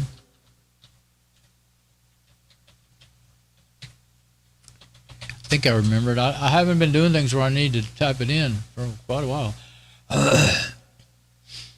So I'll not just make it big enough to see it because I'm going to open up another program. And since the way my monitor is here in my room, I have it. It's I guess it's 4 feet off, 5 feet off. It's 5 feet or so off the ground, and I'm looking up at it, which is fine. I'm comfortable sitting here like this. I like it because I have my old monitor down here on the desk, and I still use it sometimes for the other computers. So anyway, but up at the very top, I can't read things too well, especially if they're. This one I might be able to read, but anyway. Okay, so this is my my 6 disk array. My keep calling it. I think anyway, this is what my operating system's on. 638.5 gigabytes. Then there is 136 gigabyte. That's the other drive I was talking about. It says it's unallocated. This is the other 146 gigabyte drive. Lose 10 gigabytes. I think G-Parted may just, I could have erased it. I may have in preparation for putting it. I didn't want it to cause any trouble with that with the file system that was written by Fedora. If there was anything between, I'm very big a beginner in RAID. I got things. I learned how to set it up and got it set up, but I don't know all the ins and outs. So I may have done that. So anyway, that's what that is. That's my other that I'm going to unplug and plug into where that one with the yellow light is. But I'm not going to do that today. Now I was planning on it. Okay, so NTFS, let's make it wide enough where everything shows up. Will it show up? It's not going to do it. This one here, I don't think you can get, you can get a hold of it and drag it. Let's try it. If I can. You got to really be accurate. There we go. I wanted it to show everything. Okay. So, dev SDD1 is the address it gave it, the drive letter number, whatever. It doesn't know ABCDs in Linux. So Elements is the name it's got. NTFS, that run media Elements, that's where you'd find it. Again, label Elements. 12.73 terabytes is the actual space. Used 511 megabytes. Yeah, so see some of that stuff I think that might be a hidden partition. Well, if it was a hidden partition, it would show up. So that must be what, those files I backed up, they must actually be 511 megabytes. And unused, 1273. And then unallocated is the whole, it's 1 megabyte. So we'll be needing to keep that. You still want to keep that when you reformat it. So now I want to look at it in another program before I do any of that. But you got to be very careful you don't get on the wrong drive. And Gparted, it's really easy to make sure you're on the right ones, as you can. I think you can see that there. Okay, so this time I can't remember. Usually I do better with searching, but you can go through here. But I have so many programs, see. But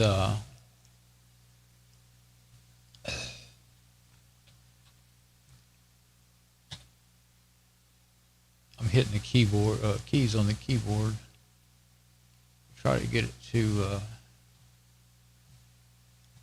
I'm just hitting D now because it didn't work. Disk manager? No. Let's see if that's it. Yeah, no. This one I've never used it because it always just says that. You got to be a root user to use it. It doesn't give you the chance to become root user. So, and it's always on. It just comes. Now that one comes with Fedora. Always has since Fedora 5. I don't know what it's supposed to be good for. You can't use it. All right. I can't remember the name of the programs is my problem. And I'm not good at looking through long lists. That's why I always go straight to the searcher. Let's go back to the search because my eyes are a little blurry. Let's look through there one more time. I didn't really try. Let's do it this way. Must have hit the wrong key. I used to be really good at, navigating on the keyboard, but I'm constantly hitting the wrong thing. A lot of these are command line apps that I couldn't run to save my life because you got to know the commands. Some of them will tell you, but most of them don't.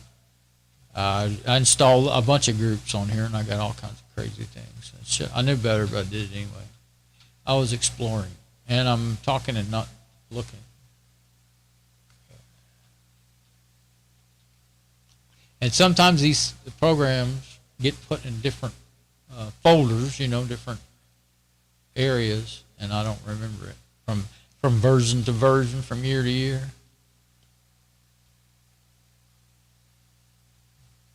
Yeah, there's so much stuff just in this folder right here.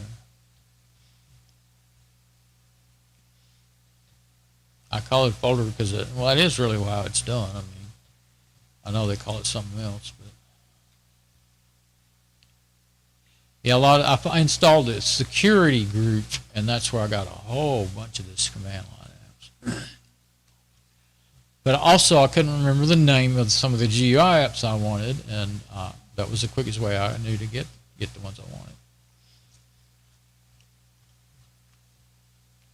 Okay, so it's not in there. Oops. Accessories.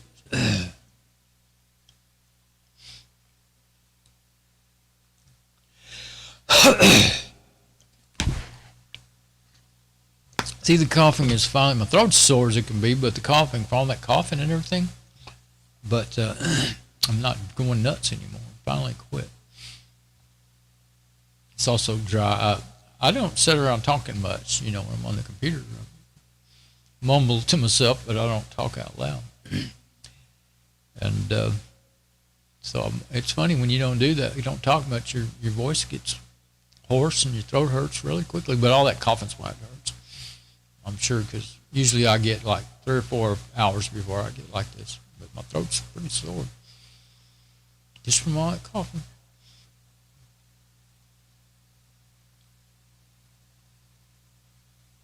So I'll just stop on each one, see. Yeah, there's a security lab. All that came from that group, security lab. Most everything in that group is command line. There's only 3 or 4 that I could use. Sound and video, there's lots and lots of cool stuff in there. I just went through the system tools. Oh, there's one of them. Blivet. I thought that they were in there. Okay, this is the other one that I wanted to look in.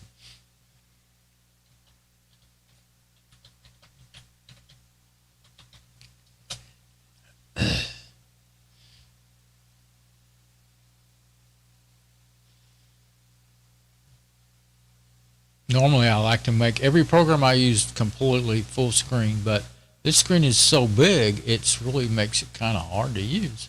I don't like that white. I like the background. I need to go find me like a real picture. This is like a digitized thing.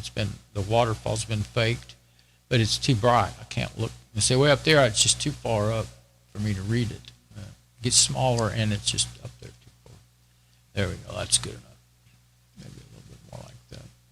The white, that whiteness hurts my eyes.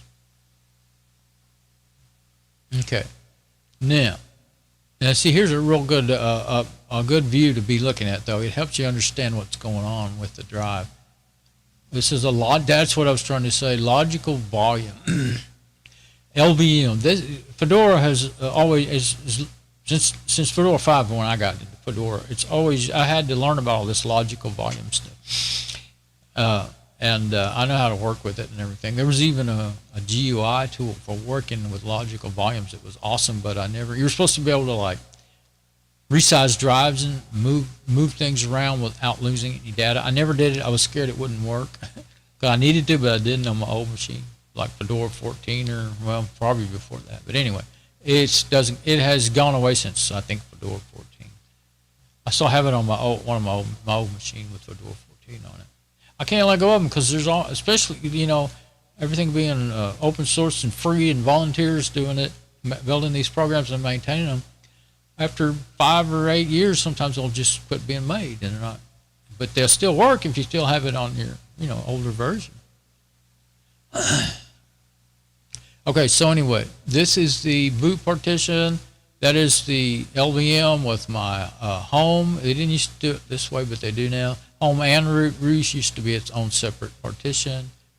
SDA 332 gigabyte. That's the swap partition. Yeah, down here it tells you a little more info.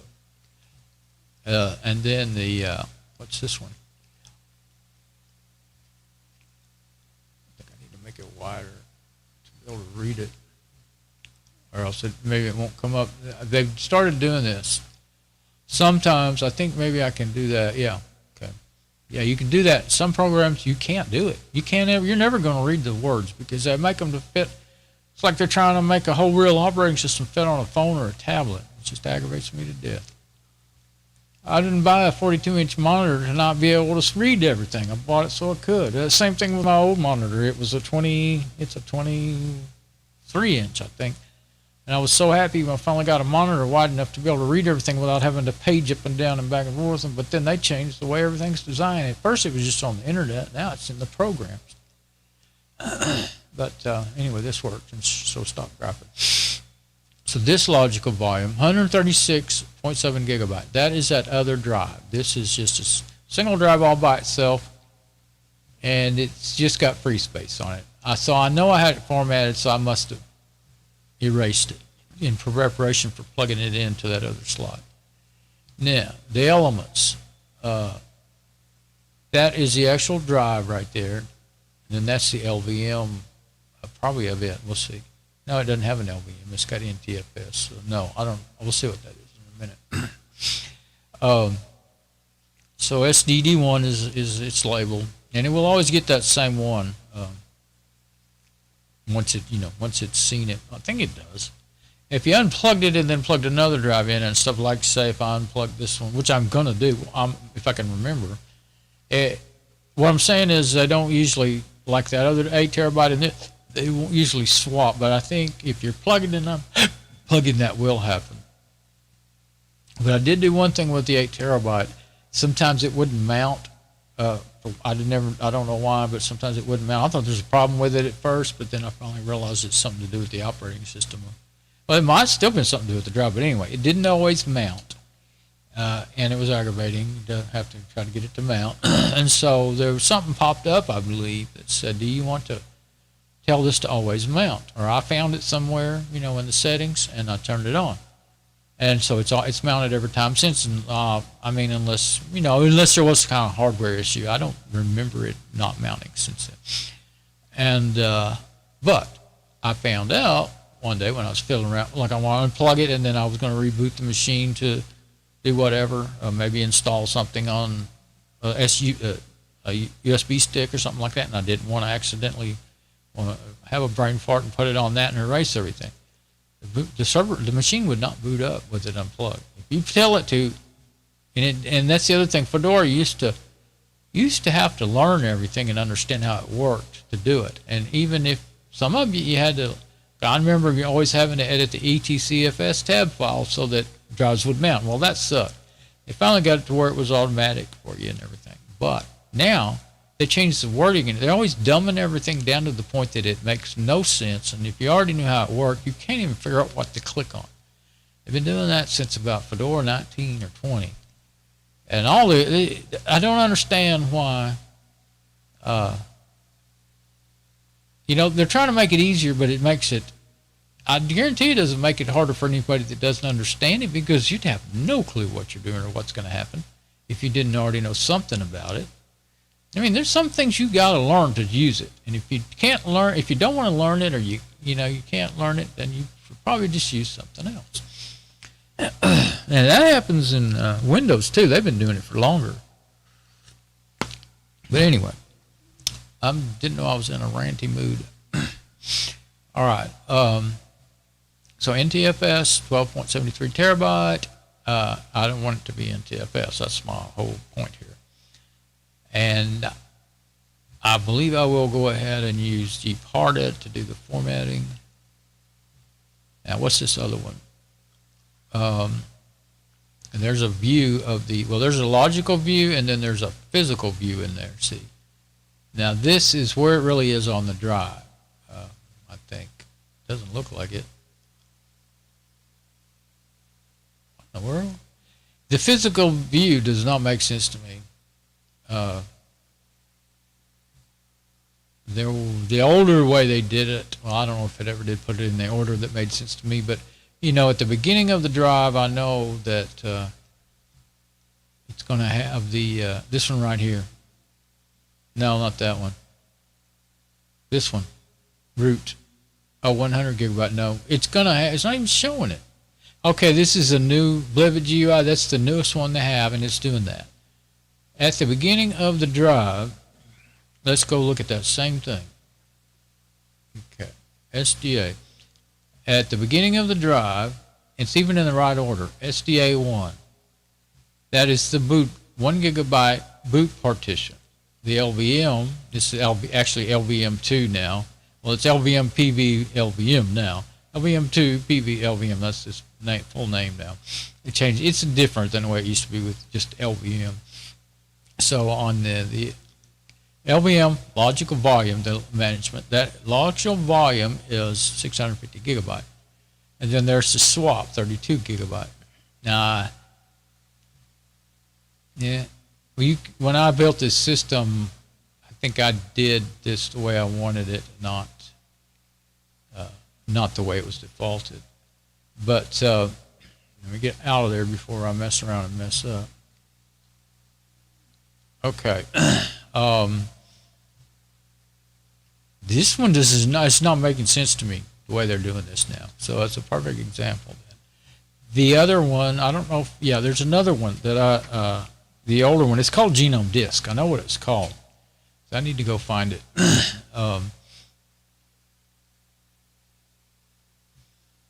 Yeah, I can't even go through everything on this because it's not making sense to me. Okay. I mean, the basic stuff right here, that still makes sense. Or does it? No, there's something missing. Where's the swap? Why is it not showing the swap? Oh, that's just an LVM view. Okay, that's me. LVM, this is not, if you look at the label, it's only showing you the LVMs. So if you get up here, SDD, wait. Yeah, SDD. Oh, that's the new one. Okay. SDA. Okay, here we go. SDA. SDB is the one that's free space. Okay. Okay, I was turned around. So there's the 1024 megabyte, 1 gigabyte boot partition. See, it says boot right there. There's the LVM, which has the home directory and the root directories inside of the LVM. It used to be regular Ext3 or 4 partition, not inside an LVM. Okay, now, and then there's the swap. Okay, so it does show it right and everything. Good. I thought it was all messed up. So don't gripe so quickly, and then maybe you'll figure something out before you make a fool of yourself. Okay, so I'm going to put that up there. Let's see.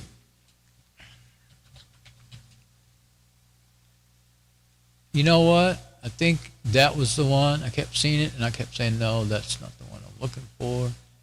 Yeah, Genome, GTK, Genome Utilities, no. Genome Disk, it's in the middle.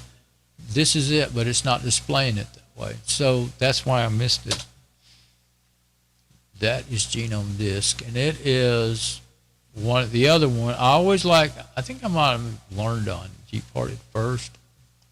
But Genome Disk had some features that Gparted doesn't have, and there was, what was it? Some of the newer things that Fedora was coming out with.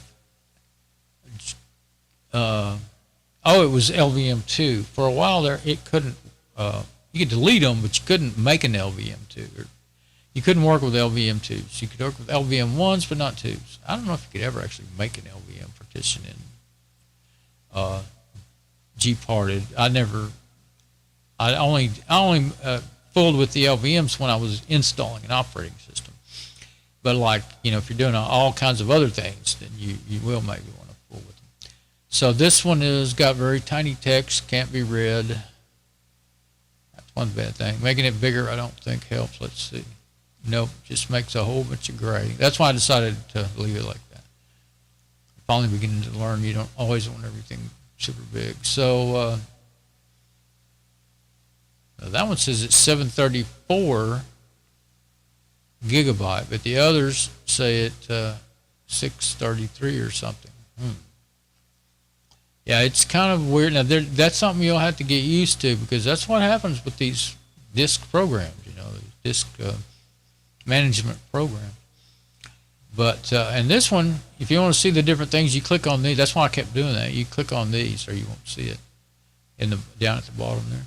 They have SDA 1.1 gigabyte. See, the other one said it was 1024 megabytes, which it's a little bit more than that, I think. And then there is our SDA2. That's inside an LVM though, but that is the LVM instead of SDA2. And then there's our swap partition. Okay, that's on the main set of 6 hard drives in the RAID 5. Okay, and this is the other single disk by itself that is nothing on it now. There's my new drive. This is the one that, though I don't partition with this one because it gives errors. About half, 50-50, maybe less than 50-50 of being successful when you try to format things. But Gparted, if it says it can do it, it does it. If you run into an error, like I said, LVM2s, it didn't used to be able to work with them. You couldn't. So that's why sometimes I'd go back to this one. This one was the new one that was beta, but I think it's in full release now. This is Fedora 32. It doesn't say beta in there anywhere, so I think it was full release by then. But this is my new drive that I'm going to format. And I'm going through this because it's really kind of complicated, but there's some really cool GUI tools to work with it. And if you ask any, sysadmin or whatever type person, they will always just tell you do this in the command line and do that. And you know how easy it would be to get that with all these SDBs and 1s and 2s. And it'd be so easy, even if you knew what you were doing, to screw that up. Me, I try to stay out of the command line. I know how to do things, but I can't remember commands. I have to copy and paste unless they're really short. In Fedora, I know if like yum update or DNF update, DNF space update and stuff like that. But anything that's more than 6 letters, it just escapes my mind. But my eyes swap letters and numbers, and so I can't even type what I'm trying to type. So I try to stay away from it, and if I do, I usually try to copy and paste. And it's getting worse over the years, But anyway, that is, what is this? This is the Ext4.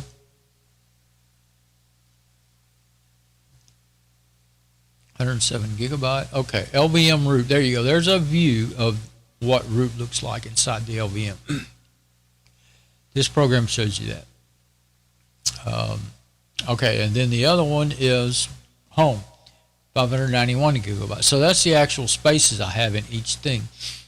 And something I learned over the years, as much as I love to install programs, if you go with the default that Fedora gives you, which might be half of that, you'll fill up your root, and then your machine will lock up or shut down or do something. And you won't really get any, you're not going to get any. First time it happened to me, it kept happening every once in a while. See, with the cache, when the cache gets deleted, it would go back to working. But when you fill up your cache, or if you did install the program, it would lock the operating system. So you need to have plenty of room in your root for what you're going to do, whether it's in an LVM or if it was a regular Ext3 or 4 partition. So I started customizing mine years ago. So anyway, this is one of the things I was wanting to show. This is the view of your partitions inside your LVM, your logical volume management. If you're familiar with servers, then you're used to seeing that. It's the same thing in RAID.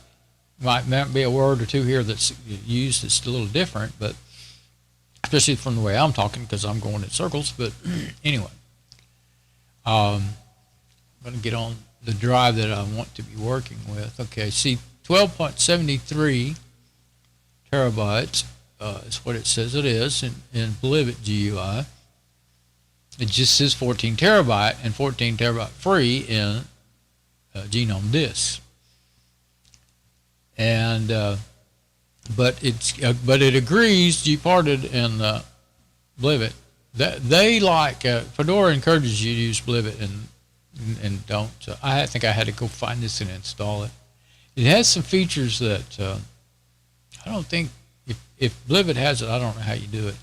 And that's the other thing with the programs. You can't even tell what anything is. You can't see. There's some of the function of the program is right there, and I like to never found that. I think I had to read some instructions to find it. But power off this disk. Okay. I don't want to power it off, but I do want to release it because it's been mounted. I'm not going to do it with this, but here you go. There's the 3 dots. I'm not using a phone. I'm using a desktop. There's plenty of space for words up there, but they won't give them to you. Okay, format disk, create a disk image, or restore a disk image. Now, for a couple of years, Fedora, the way they were telling you to make your boot disk, when you download your ISO, they had it all changed up. It was different than any other distro that I used, Bane and Full. I used to love to test new ones, I've still got a bunch of hundreds of ISOs, on my drives. Anyway, you would do restore a disk image. Now, this is a cool feature, and I knew it always did work well.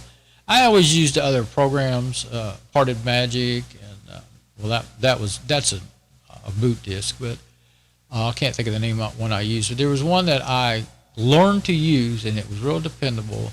If I wanted to make a disk image, I used that program. I could. This was a Linux program, but it worked well with Windows. It worked well with Linux, file systems and everything. And this one I've never actually. I think I created an image once or twice just to see how it worked. But restore a disk image. Now, I don't think it'll even work now with the new Fedora ISO images, but back in around Fedora, either after Fedora 14, I want to say it was probably around Fedora 19 in that area, 16 to 19. That's how you had to do it. You download the ISO and then use restore a disk image and send it over to your CD, your DVD, or your USB stick. Benchmark disk. I did not realize that was in there. Huh. That would be a speed test. See, that's cool. So anyway, I wonder. No, I don't want to do that. I'm not telling how long that would take to get any results out of it. Okay, but what I do want to do, I'm going to try, I think it'll be fine to leave this one on here. Because if I leave it where it is, whether it's, I think it's, I would expect that unallocated 1 megabyte, that's a standard thing for most file systems need that at the beginning. Actually, I don't think you need that for Ext4. Let's see. You know what? Let's look at my other ones. Yeah, see, there's no 1 gigabyte. 1 megabyte, I think it was. You don't need that in Linux. It's only for Windows where you really need that. But it doesn't always hurt. There are other instances where it's just 1 megabyte. When you're trying to, it's just a little, I can't even remember the reasons. There's several different reasons why that can be helpful with different programs. And with Windows, I think it can cause real trouble if you don't have it. But I'm going to leave it just to make sure it should be fine. I didn't pay attention when I had my 8 terabyte plugged in. I would like to know now if it's there or not, if I got rid of it or if it's there. I'm going to leave it. And sometimes it's better to, first you got to, I believe it's mounted. I think I'm going to right click. Yeah, you can see some, unmount. Now when you have a Fedora, you can have a Fedora Ext4, that's the one they're using now, or an LVM. If an LVM can be you can unmount it or it can be unmounted, and it's still, you won't be able to work with it. And if you do it anyway, sometimes you can do it anyway, and you can break something and have to go back and fix it. So you always want to make sure that when you're going to format a disk, it never should be mounted, and it should never be, let's see if it can tell me the LVM. Okay, and I'm going to right click. I have to be really careful. Deactivate. You've got to deactivate an LVM. Now, okay, now look at this. Unmount. See, that's the only option in there, unmount, when it's an Ext4 or 2, 3, or 4. But an LVM, you don't unmount it, you deactivate it. Okay, so, and I've forgotten it many times and messed up. Okay, this should not have anything, nothing you could do except for, it's empty. It's unallocated, but you don't want to put anything on there.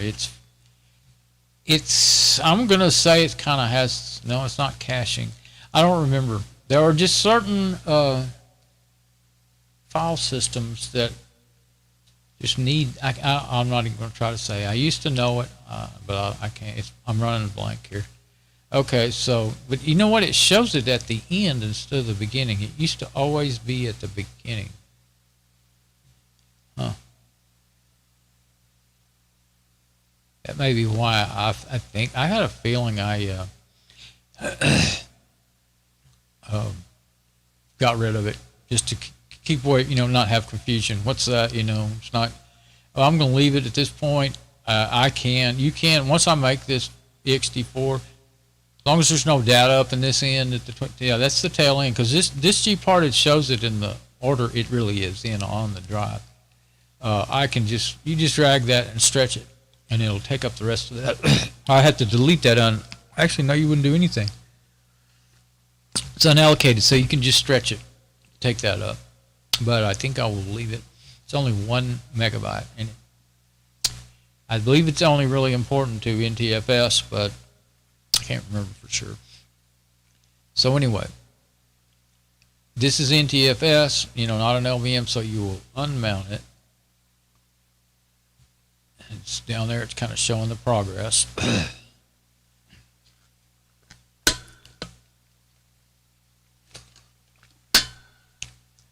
And those other programs, don't know if they update themselves, but they won't. Well, yeah, see, it's not mounted. See, it updated itself.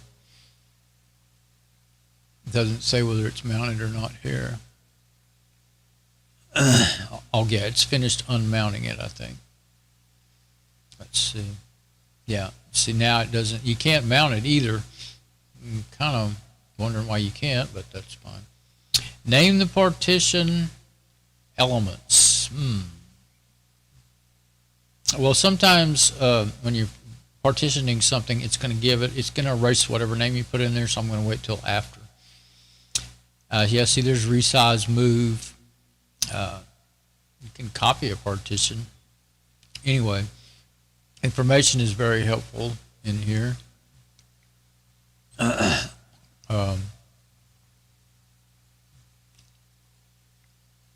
NTFS, 511 megabytes used. I saw that a while ago. The label is elements. I will probably change that label to sometime. It depends. I'll probably just say 14 terabyte. Sometimes I have changed it to the actual size, but then when I realized different programs reported as different sizes, and it wasn't so much fun anymore. It made it kind of turned me in circles, and I'm like, what, Yeah, I named that other one just 8 terabyte. For years, I kept fighting. I knew it wasn't really that size, and I'd fight, and I would name it. Well, you can't put a dot in a name anyway, in a label or a. Don't mess with the UID. The system does that automatically. The name, the label, and the name. A lot of times they'll be different by default, but this one's both exactly the same. But anyway, like I said, the label, I can't remember what will happen. We'll see. The name is, I know for sure you can make that pretty much what you want, as long as you don't put like periods and things in there that it won't accept. MSFT data. Okay, so that's what it, there's the, what was that, the flags? Information. There's information, and then there's flags. There's no flags showing up in here. But yeah, see, you could change the UUID. You could label the file system. You could check it. It works, but you got to watch out because I've seen it before in the past where it just automatically tried to fix it and it actually broke it because it wasn't.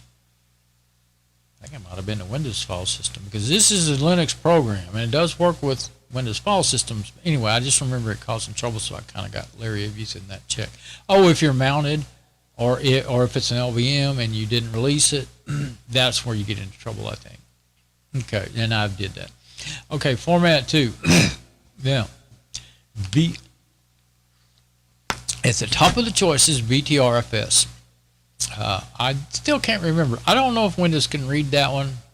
I don't think so, really. It's kind of like a software RAID. It backs its own self up, but it really takes a chunk. And I'm not sure, like, if older Linux systems would be able to read it, so I'm going to stick with Ext4. Yeah, see, oh, and Expat, you can't use that one. That, I think, is the one that, I don't know if it's Expat or, no, I think it's XFS that most of your Flash media comes with. It's a Windows file system. But anyway, I'm going to go with Ext4. Let's just select it now. But let's go back in there just to kind of finish looking at them. So, I don't know what some of those are. Linux swap, LVM2PV, that's what I was just talking about a lot. Minix. You know, I think that was a copy of Linux. Yeah, I mean, it really would be just another version of Linux, but they use their own file system. I'm not sure what that is. NTFS, where's FAT32? Yeah, there it is. FAT16, that was like for Windows 3.1 and before. Then FAT32, I guess it kind of basically come out around Windows 95. I don't remember HFS. NTFS, that's what we're getting away from, but you can format NTFS with this. XFS. It's either XFS or XFAT. I think it is XFS is now what they put on the SD cards. And but if you're gonna, I usually end up putting FAT32 on my SD cards and USB sticks because it'll work well in Linux and Windows. And I clear it. You can just that's how you would get rid of the formatting if it's already formatted. So I'm not going to say do anything this time. And now up here you can have other menus. Sometimes it's easier for me to apply all operations, clear, undo. It's easier for me to create a partition table. It's already got one because it's NTFS, but I think it's going to get a partition table. If it doesn't, I'll have to check and see. If it doesn't have one, you have to do it right there. But I believe when you just do the,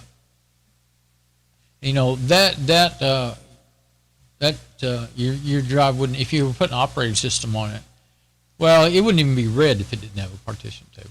So I don't believe, oh, and there is an attempt data rescue.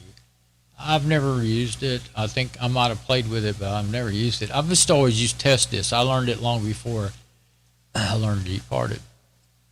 And it's really powerful. Okay, so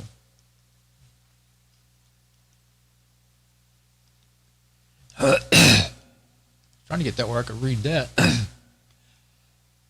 So there's not much in there right now. Oh, and then here is apply all operations. That's what I usually do, is click that check because I always remember that. So I'm going to say apply all operations. Are you sure you want to apply the pending operations?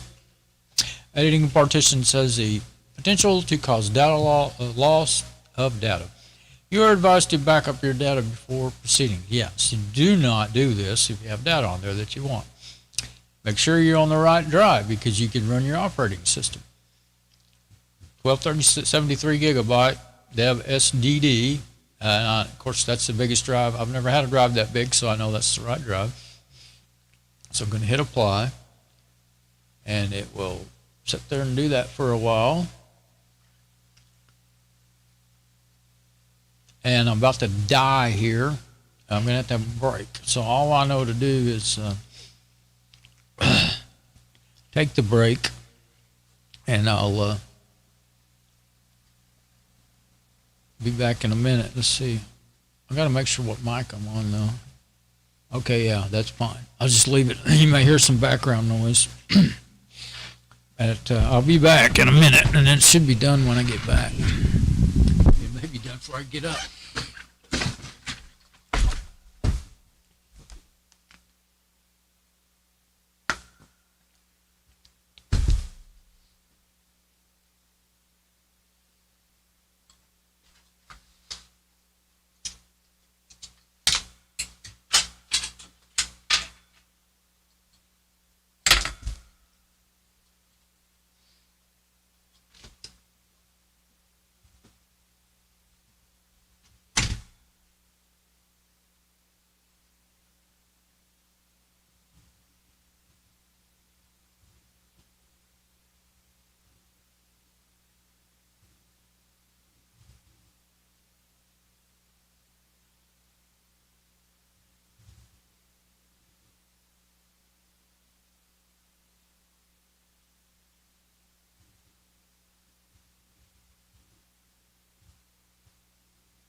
Okay, I'm back, and it looks like it's done, but let me get my glasses on.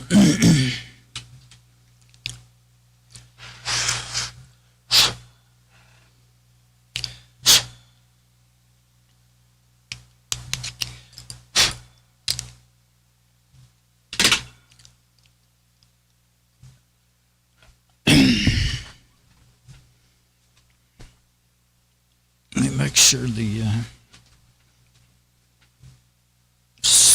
mic, everything looks good. Let's get over here on the OBS Studio area, desktop. Okay, yeah, we still got sound. We're on desktop. Okay, sometimes I forget and I'm on a camera, or vice versa, you know, when I want to be one place I'm on another. All right, so formatted, Ext4, calibrate, check. Clear old file system, check. Yeah, so you don't have to delete it first. You can just do it that way.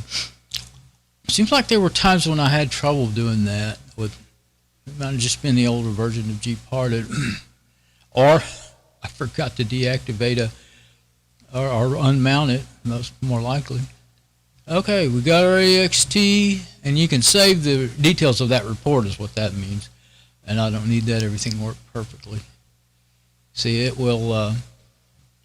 well, it's just updating the program. So, yeah, I'm just going to leave that little 1 megabyte at the end. It might, I've forgotten when you would need it and when you wouldn't. But I think it's really to do with Windows, and I'm not going to, you know, have Windows on here. I've done a lot of, I used to do dual boot, so every time I built a system, I would have Windows, and it has to be at the beginning because Windows can't read past 32 gigabytes or 32 gigabytes, I think, or something. But anyway, and then you could partition it up and put Linux starting anywhere you want. I'd usually give usually a little bit smaller partition for Windows because I didn't use it much. Just a few programs I used to like to use or play with, but I don't even care anymore because every Windows system I had one time I think I got a network virus and they all got infected. And I ended up just reformatting everything, except for that laptop still has XP on it, the one that the server's on, my web server, and then half is XP and half is the main Linux. Didn't need but, you know, about 3 gigabytes really for my website. You know, the data's like 1.5, 2 gigabytes, and then the operating system. Anyway, and I haven't, it's messed up. It's probably had some, well, I know it had viruses when I first got it. My niece gave it to me, but I think I reformatted it, or did I just keep cleaning it until it showed no more trouble? I can't remember. But anyway, something really wrong with it. It's got to be malware. I think I've scanned it several times and it doesn't show any, but they could have been cleaning it, might have broke, you know, deleted some files it just needed. It runs, but it runs so slow you can't use it. And it used to run really fast when I first got it. After I cleaned it up, I mean. Its NTFS file system was broken. It took me 5 minutes to fix that with test disk. And it took me 3 days to a week to clean it up. Running every virus scanner. You can't just run 1 or 3. You've got to keep running different virus. Best thing to do is run different free open source virus scanner rescue systems until they and one time I did a system and it took 10 different scanners, 10 different rescue ISOs, you know, to boot up to finally get it to quit saying it had viruses. But still, you know, it's an ongoing battle. They always figure out ways to hide them. They used to, I guess I'm sure they're still out there and they still do it, but they would hide them in the MBR, the master boot record. And then as soon as you rebooted, they would just put themselves back. Or they'd have downloaders, you know, that would, they don't have to have much data. They can just something that tells it to download the malware and then it puts itself back on there. My throat's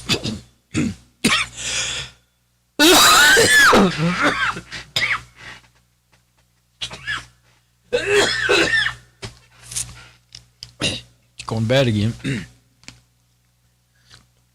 I'm sitting here under that fan. It's 80.2, but luckily Oh, well, no, it's 4:34, so it's fixing to be the hardest part of the day. It's always, well, I guess it would really be the hottest part at 4 now because the sun's going down way earlier. 5 in the summer is usually the hottest part of the day. 3 to 5, usually 5 is really the hottest. I'm going to give me another cough drop. I keep seeing myself, my cameras, I can see that preview, and I think I'm on it, but I'm not. That's sometimes I turn it around so it won't fool me, but I got it turned where I can see it, but I'm not.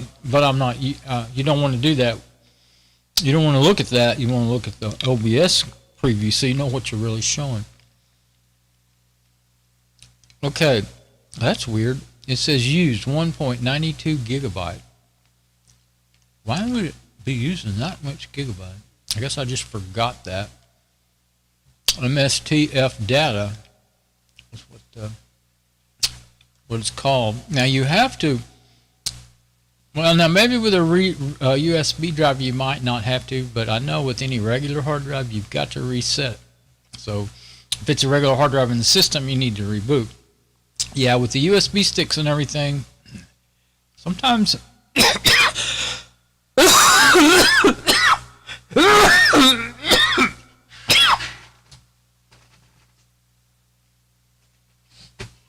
the SD cards, I think maybe I can, sometimes you could get away with not unplugging them and plugging them back in, reset the drive, shutting them down and turning them back on. Sometimes you can't. It might have been. It's always safer to do that though. But you know, like I said, I always put FAT32 on them, and that's a Windows file system. So on the Ext4, it may not matter, but I'm going to go ahead and do that for safety. But let's look at what we got. Information.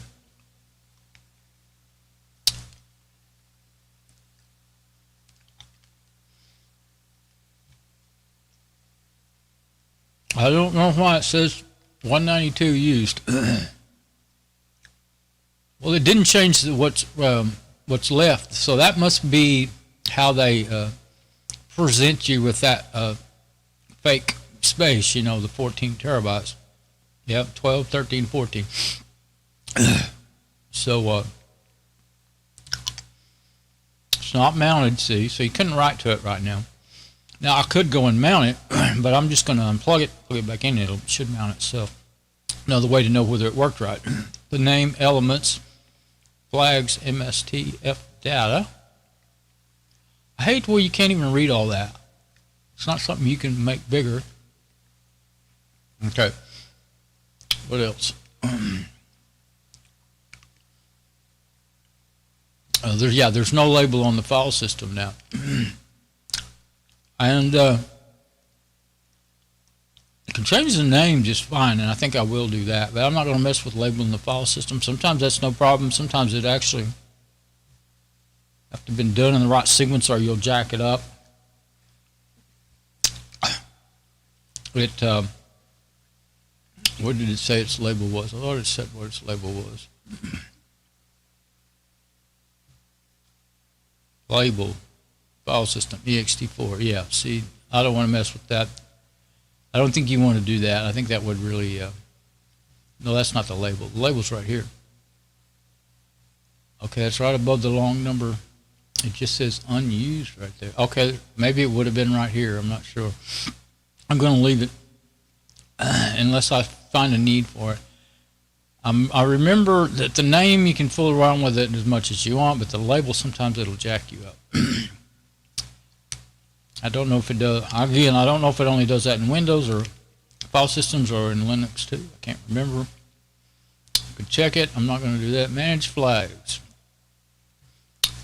Okay, it's labeled as a data drive. That's what that is. Okay, yeah.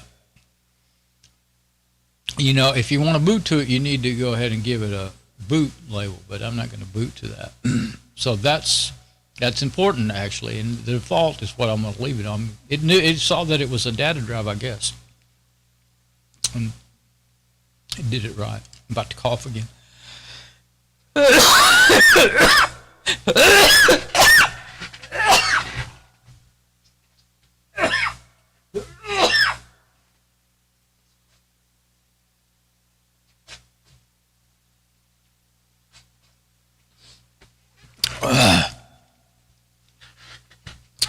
Hang on.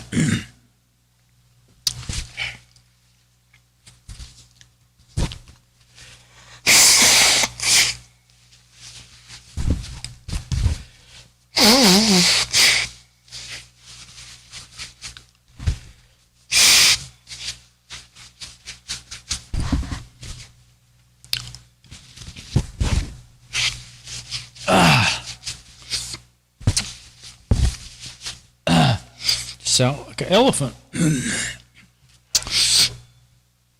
Okay. Now, started draining and everything again. I don't know if when a cough drop helps my throat, but I'm not so sure it doesn't actually cause my nose to start running. Did it the last time too. A while ago.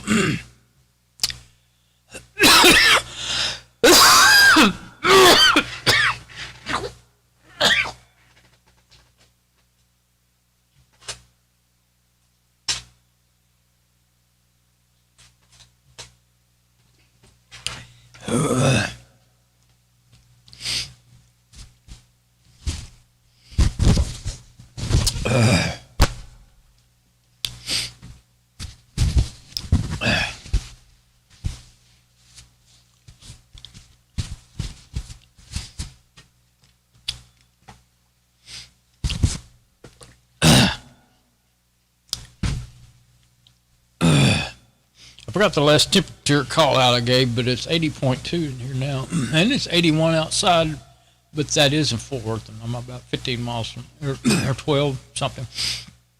Okay, so usually warmer up in town than it is out here.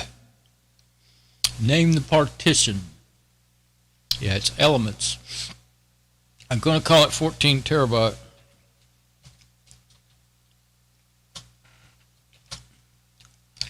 You can't put a dash in there. I think you can put an underscore, but that's just confusing because it usually just shows up as a space. I don't think you can put a space in there. So I'm going to name it 14 terabyte. That way I'll know for sure which drive it is every time I see it. I see elements up there and I'll go, what? I mean, if it said West WD or Western Digital, I could call it 14 TB WD.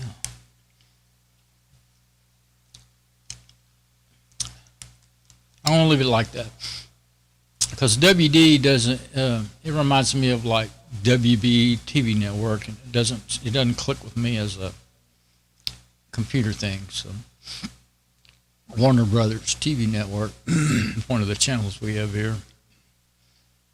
I'm sure they're all over the country, all over the world by now.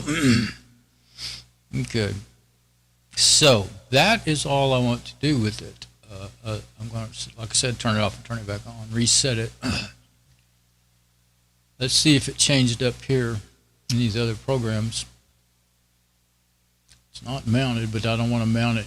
Like I said, you could, but when you're doing a format like that, you want to go ahead and reset it. It still says NTFS. Maybe if you go off of it and go back on it or something, it might change. No, it didn't. I'm just going to leave those programs open and see what happens because I usually don't have them open like that.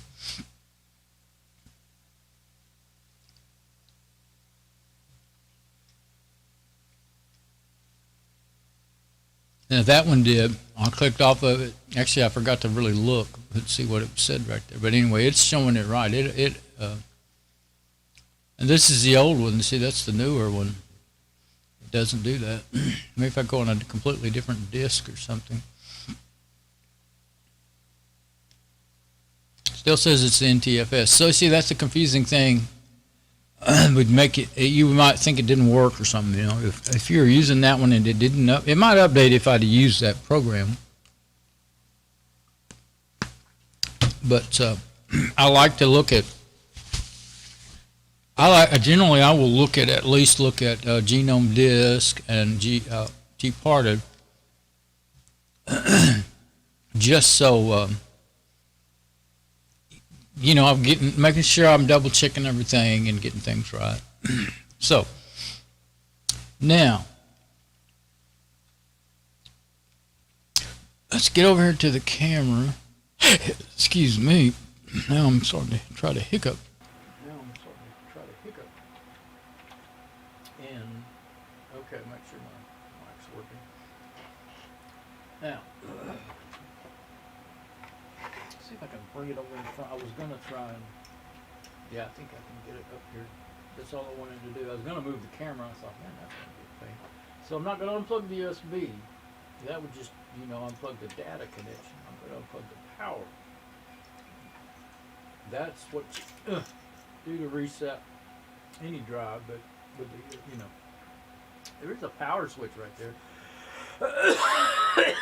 God.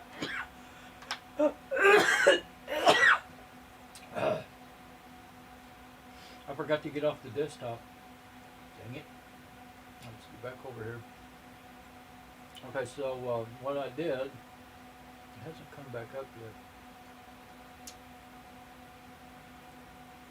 What I did was unplug this, the power, the round barrel connector, but there is a power switch. I might need to use that. Let's go back and see if it's.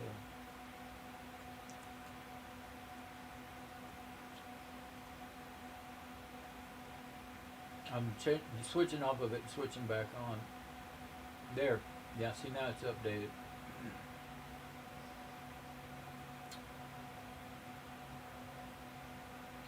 Okay, this is getting heavy. It's a heavy drive. But the power switch, I would like to know how it works. I might do that. I might turn it off and turn it back on. Well, first I want to see how unplugging it did.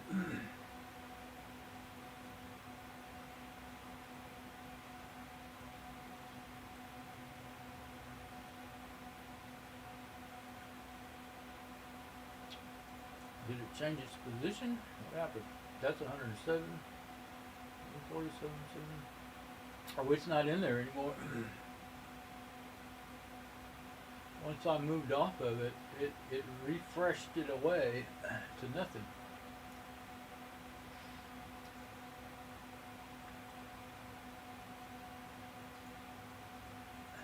I was looking to see if there was like a reload or something. I don't see anything about reloading. Oh, there's where you could do the, oh, that's the same photo. Some of the same stuff is over there in the left side.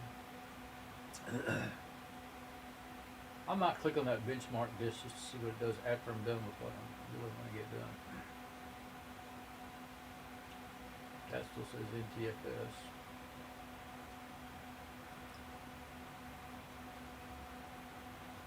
I guess I'm going to end up having to close that one and open it back up to get it. I don't think I really need it for anything now, though. This one is showing it like it should. So it's kind of curious to me why it says MSFT data. That would make me think of Microsoft when it's an Ext4 Linux partition.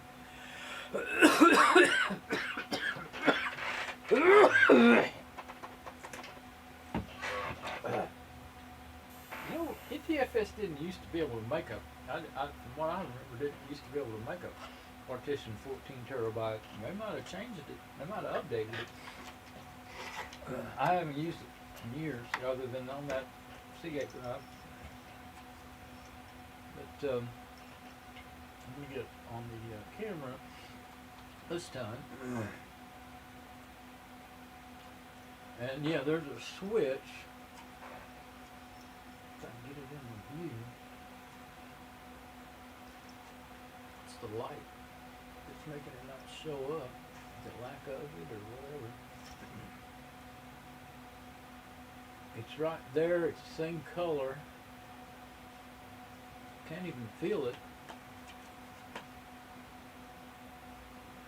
There. I don't think it went on or off. I'm not going to do it again. Let's see if anything happened.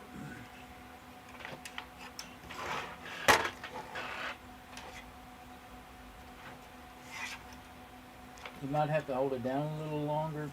I guess I should learn about it. Let's get back over here on the desktop and see if anything changed in our programs. Doesn't look to me like it did anything at all. Maybe I didn't hold, I know I pressed it, but maybe I didn't press it long enough. Okay, let's get, this time we'll do desktop and 4, so maybe we can tell what's going on. Okay, we'll get over here. And if anything happens in these programs, I'll be able to see it. Okay, the one that I gotta watch out for is getting wonky. Okay, now there's a button up right up in there. I'm looking at the little light while I'm doing this, so I'm gonna hold it down for, there it goes. Okay, you gotta hold it down for probably 15 seconds. Now it's off. There's a little white light in the front. I'm not gonna try to turn it that far around, but it went off. I'm gonna set it down again. Now this one I know, I'll tell you whether it's there or, doesn't refresh automatically. It looks like it's still there. Back to a different one again. Since there's nothing, I don't know, I was thinking since there's nothing on that drive, I picked that other drive. This one has not showed it anymore. I don't see a reload button in here, so I would have to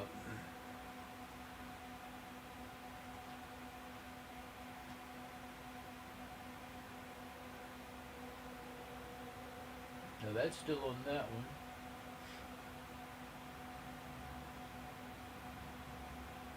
That's the one that I don't have anything on.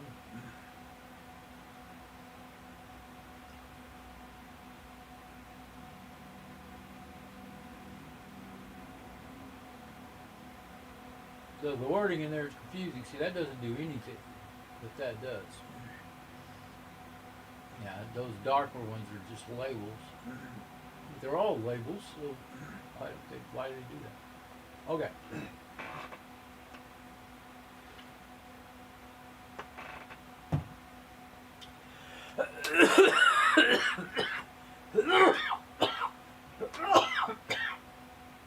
So, I went and write a file to it. Oh, I got to turn it back on, don't I? Because I know it's off. So, well, let's go see if it shows up in the. I might turn it back on, but let's see. Let's go ahead and get back on the desktop. Now let's see if I open up. Crusader is set. I have it set to automatically mount file system, so if it can see it. Okay, see, Elements is no longer a good name. Can't even go back. It's in something that doesn't exist. Okay. Okay, so no, it's not mounted. And it's not even going back to where the 8 terabyte's gone too, so I won't go back there. Okay, let's see if I can remember how to get there. Go to the root of the whole system, and then go to, I think it's run. User? Nope, that's not it. It's so crazy how they changed it. I don't go to it this way very often because usually you just click on the button up there. Trying to scan all those words to see if I see when it reminds me.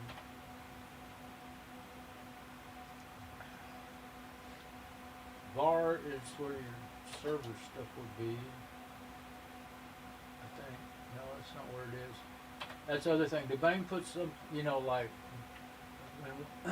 your website, where you put your websites, if you have a web server. I don't have a web server installed, but the folders are still there. A media, that's not where things mount, and that is where your CD drive used to mount. And, well, everything could be mounted there. Yeah, media. But no, you'll never see it there in Fedora for quite a few years now. And, yeah, I would just put FTP, pub, That's where you put your FTP. Now, I'm not running the server on here. I don't think it's even installed, but I'm not running it. But if you were going to do an FTP server, and then www is where your website would be. I used to, my older machine, I had Apache set up on it just to test my websites and stuff before I put them on my actual web server. But, so that's not it. I think it is run media. There you go. Now, if that wasn't up there, see, it gives an error because, but it was mounted. Now, this is one of those things that I could have a headache now. Let's see if we can get out of there. I think as long as I'm in there, it's going to do that. Yep. Dang it, that pissed me off.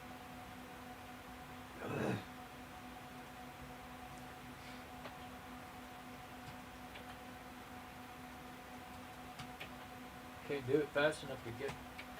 I'm trying to hit the back button while that's gone. And none of that will work as long as that's up there. I'll try closing the program, but I don't think you can't close the program. That is a bug. I'd forgotten that all about that. But I do believe I ran into that before. Let's see, how can I get out of it?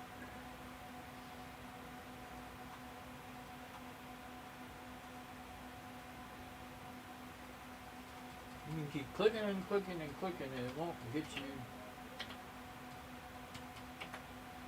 out of there. Oh, I'll try doing like sane. See, you can't do that.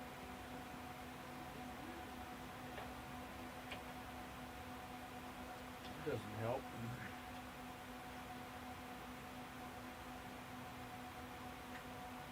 See, you only got one mouse, so you can't click. Okay, here's what I'm gonna do then. This is why I keep this open all the time. Crusader. There it is. File so. Let's try ending that process. That's part of Crusader. Wouldn't. I don't think it'll work. Okay, then. Oh, it did. Let's see if they put it back to normal. Nope, it did not. We're going to go ahead and end Crusader. You know what? I don't know if there's any other way to get out of that. Okay, now that's gone. Okay. Now they got Crusader shut down. I should be able to. Oh, it always goes back to where you left off. Is the problem. Okay, it's okay now. It's just saying it's not there. That's weird. Okay, so. But it's not mounted, or it would show up right there. So you got that's the area for different drives, and that's the area for your different folders. So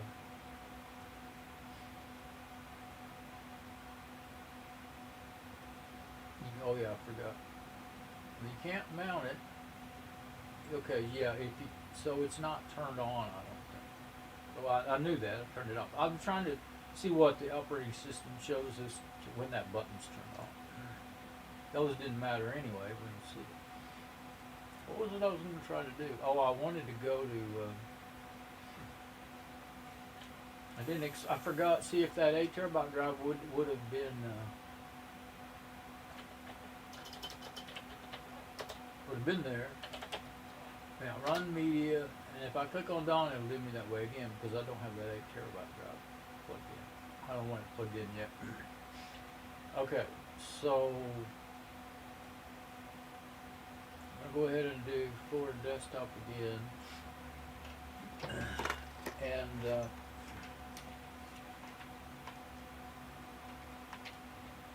a hole next to that. I'm wondering what it is. Can't see it.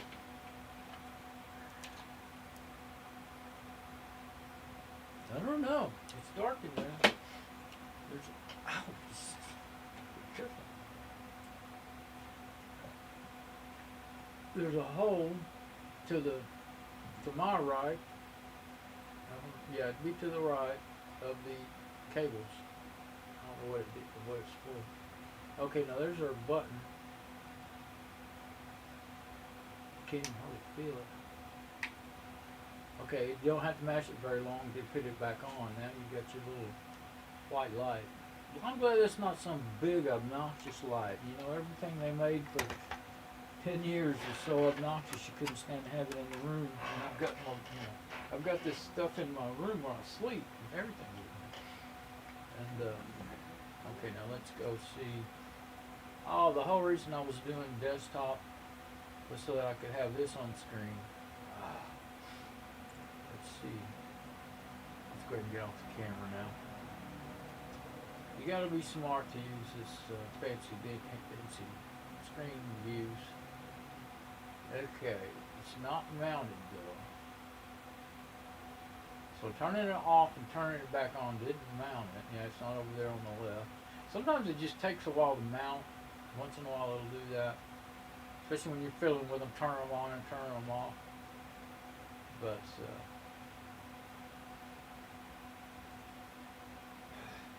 I can see it's not mounted because there's no icon over here. Oh, you know what? Why it doesn't have an icon? Because I deleted the file that has the icon. So that'd be one of the first things I want to do is put it back. I don't think I'll put. Let's go try this again. Try to get myself in a situation to where I could show what it is I'm doing on the desktop and the machine. It is a machine, but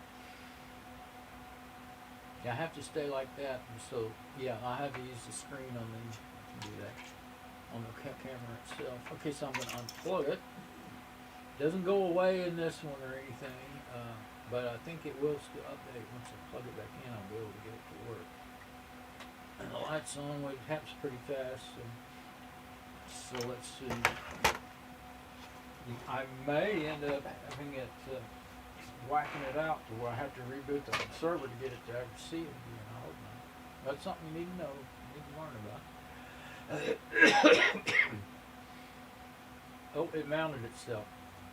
So that's the best thing to do is unplug it and then plug it back in. And see, there's nothing on it but the lost and found that was, I think the Linux puts that in there for.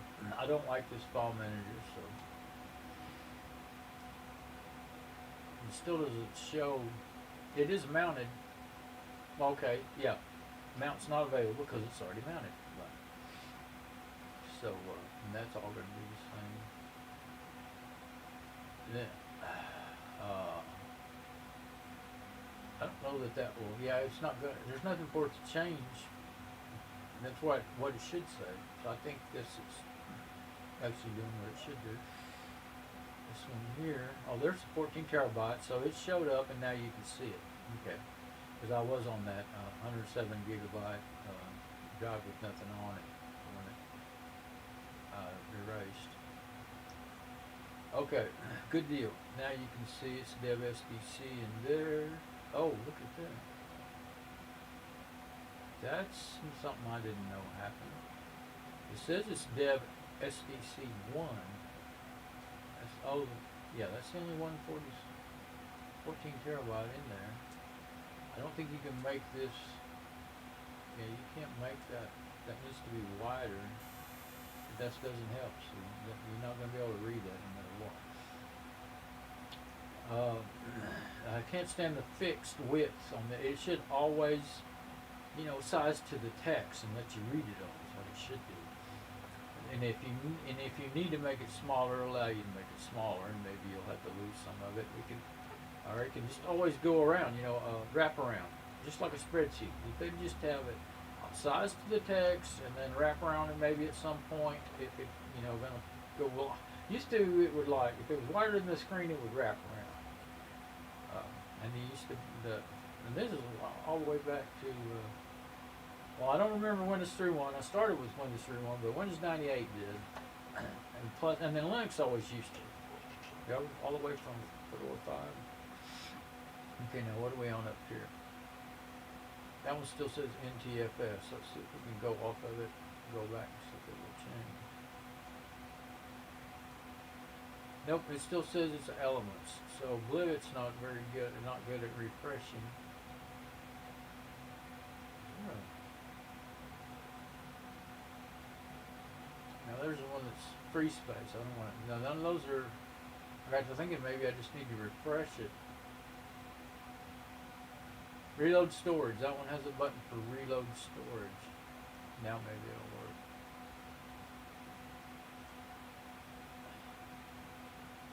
SDC1. Ext4. Now it's right. Okay, so that's what you got to do and live it. And this one, all you had to do is just it just did it when you restarted the drive. This one's kind of the same way. There might be a refresh in there. You don't really need it because you know what you're usually going to. It is a pain to shut the program and open it back up and all that stuff. But that will do it for sure if you shut. But sometimes, here's a word time when it can be a pain. I don't remember what caused it. Somebody told me that I was having trouble. I don't remember what it was, but when I would open it, when I opened my favorite one, Gparted, it would scan for 10, 20 minutes before it would find just to be, which normally would just be 30 seconds, or maybe a minute to scan all the drives and see what they were. And I don't remember, but the person that told me they're an expert in that kind of stuff. I think it was Adrian, the developer of Rescue Tux, or Rescue Tux is what it's actually supposed to be called. It's a rescue system for rescuing systems, working with file systems and everything like that. But you boot to it, you don't install it on your operating system, and it runs on the Bang. He was talking about making a Fedora version, but he's always worked in the Bang. I don't know exactly what he does as his job, but I'm sure he's some kind of sysadmin or something, a boss in the IT department or something. He lives in Spain, but pretty cool guy. He helped me out a lot. I just made a video. I was trying to use it, and I was making a video, and I was like, oh man, it was all outdated and it wasn't working anymore. And I thought, dang it. And then he came in the next time I was making a live video and started talking to me and commented. And I liked it. I can't keep up with all that. I don't try. I think I turned it off. I finally think I just turned off the comments because it just, people come and try to comment, and then it's kind of insulting for me not to answer them. They don't understand. And so finally I turned it off one other time, and then I turned it back on, and then I think I just turned it off again not too long ago. But you have to have your browser open and everything, and that, well, my machine couldn't do it, my old machine. This one can do it, but I've got more than I can keep up with just trying to make a video and do the stuff I'm doing. So, okay. What are we on? Okay, we're on the double view. Okay, I'm gonna get back on the desktop. Yeah, see, like I forgot that's how it was. Sometimes that actually matters. Let's see, it should be in there now. Okay, now, don't click on the 8 terabyte USB because it's actually not there. It gave it that set of numbers instead of its regular name, but there it is. That's what will happen. Maybe I needed to give it a, I think that's not the UUID, but anyway, that's basically a random number. I think it might be different every time. Yeah, see, I got it to say 8 terabyte USB. I don't remember. Used to, when they used just the folder media, you could just make a folder in there with what name you wanted it to be, and if it was there, it was there, and if it wasn't, it wasn't. But it wouldn't wouldn't lock you up like that. But I don't think you can just make a folder in there anymore. I don't remember. But there it is. Okay, so here's what I wanted to do. Here's my downloads, the folder I made. Now that's program and that's a program. System volume information. Let's kind of look and see. I want to view it. I don't think that's going to, I don't think I want that on there for Ext4. I think that would only work for Windows. I don't want any of that on there. but there should be an icon. Let's make them the same. I think I could get by. Well, it's just I'm not used to it not being there. Now I won't be able to get out of it again. Oh, wait. No, I won't be able to get out of there. I was gonna say, okay, I'll copy my icon. I'm gonna have to do this again. Kill it again.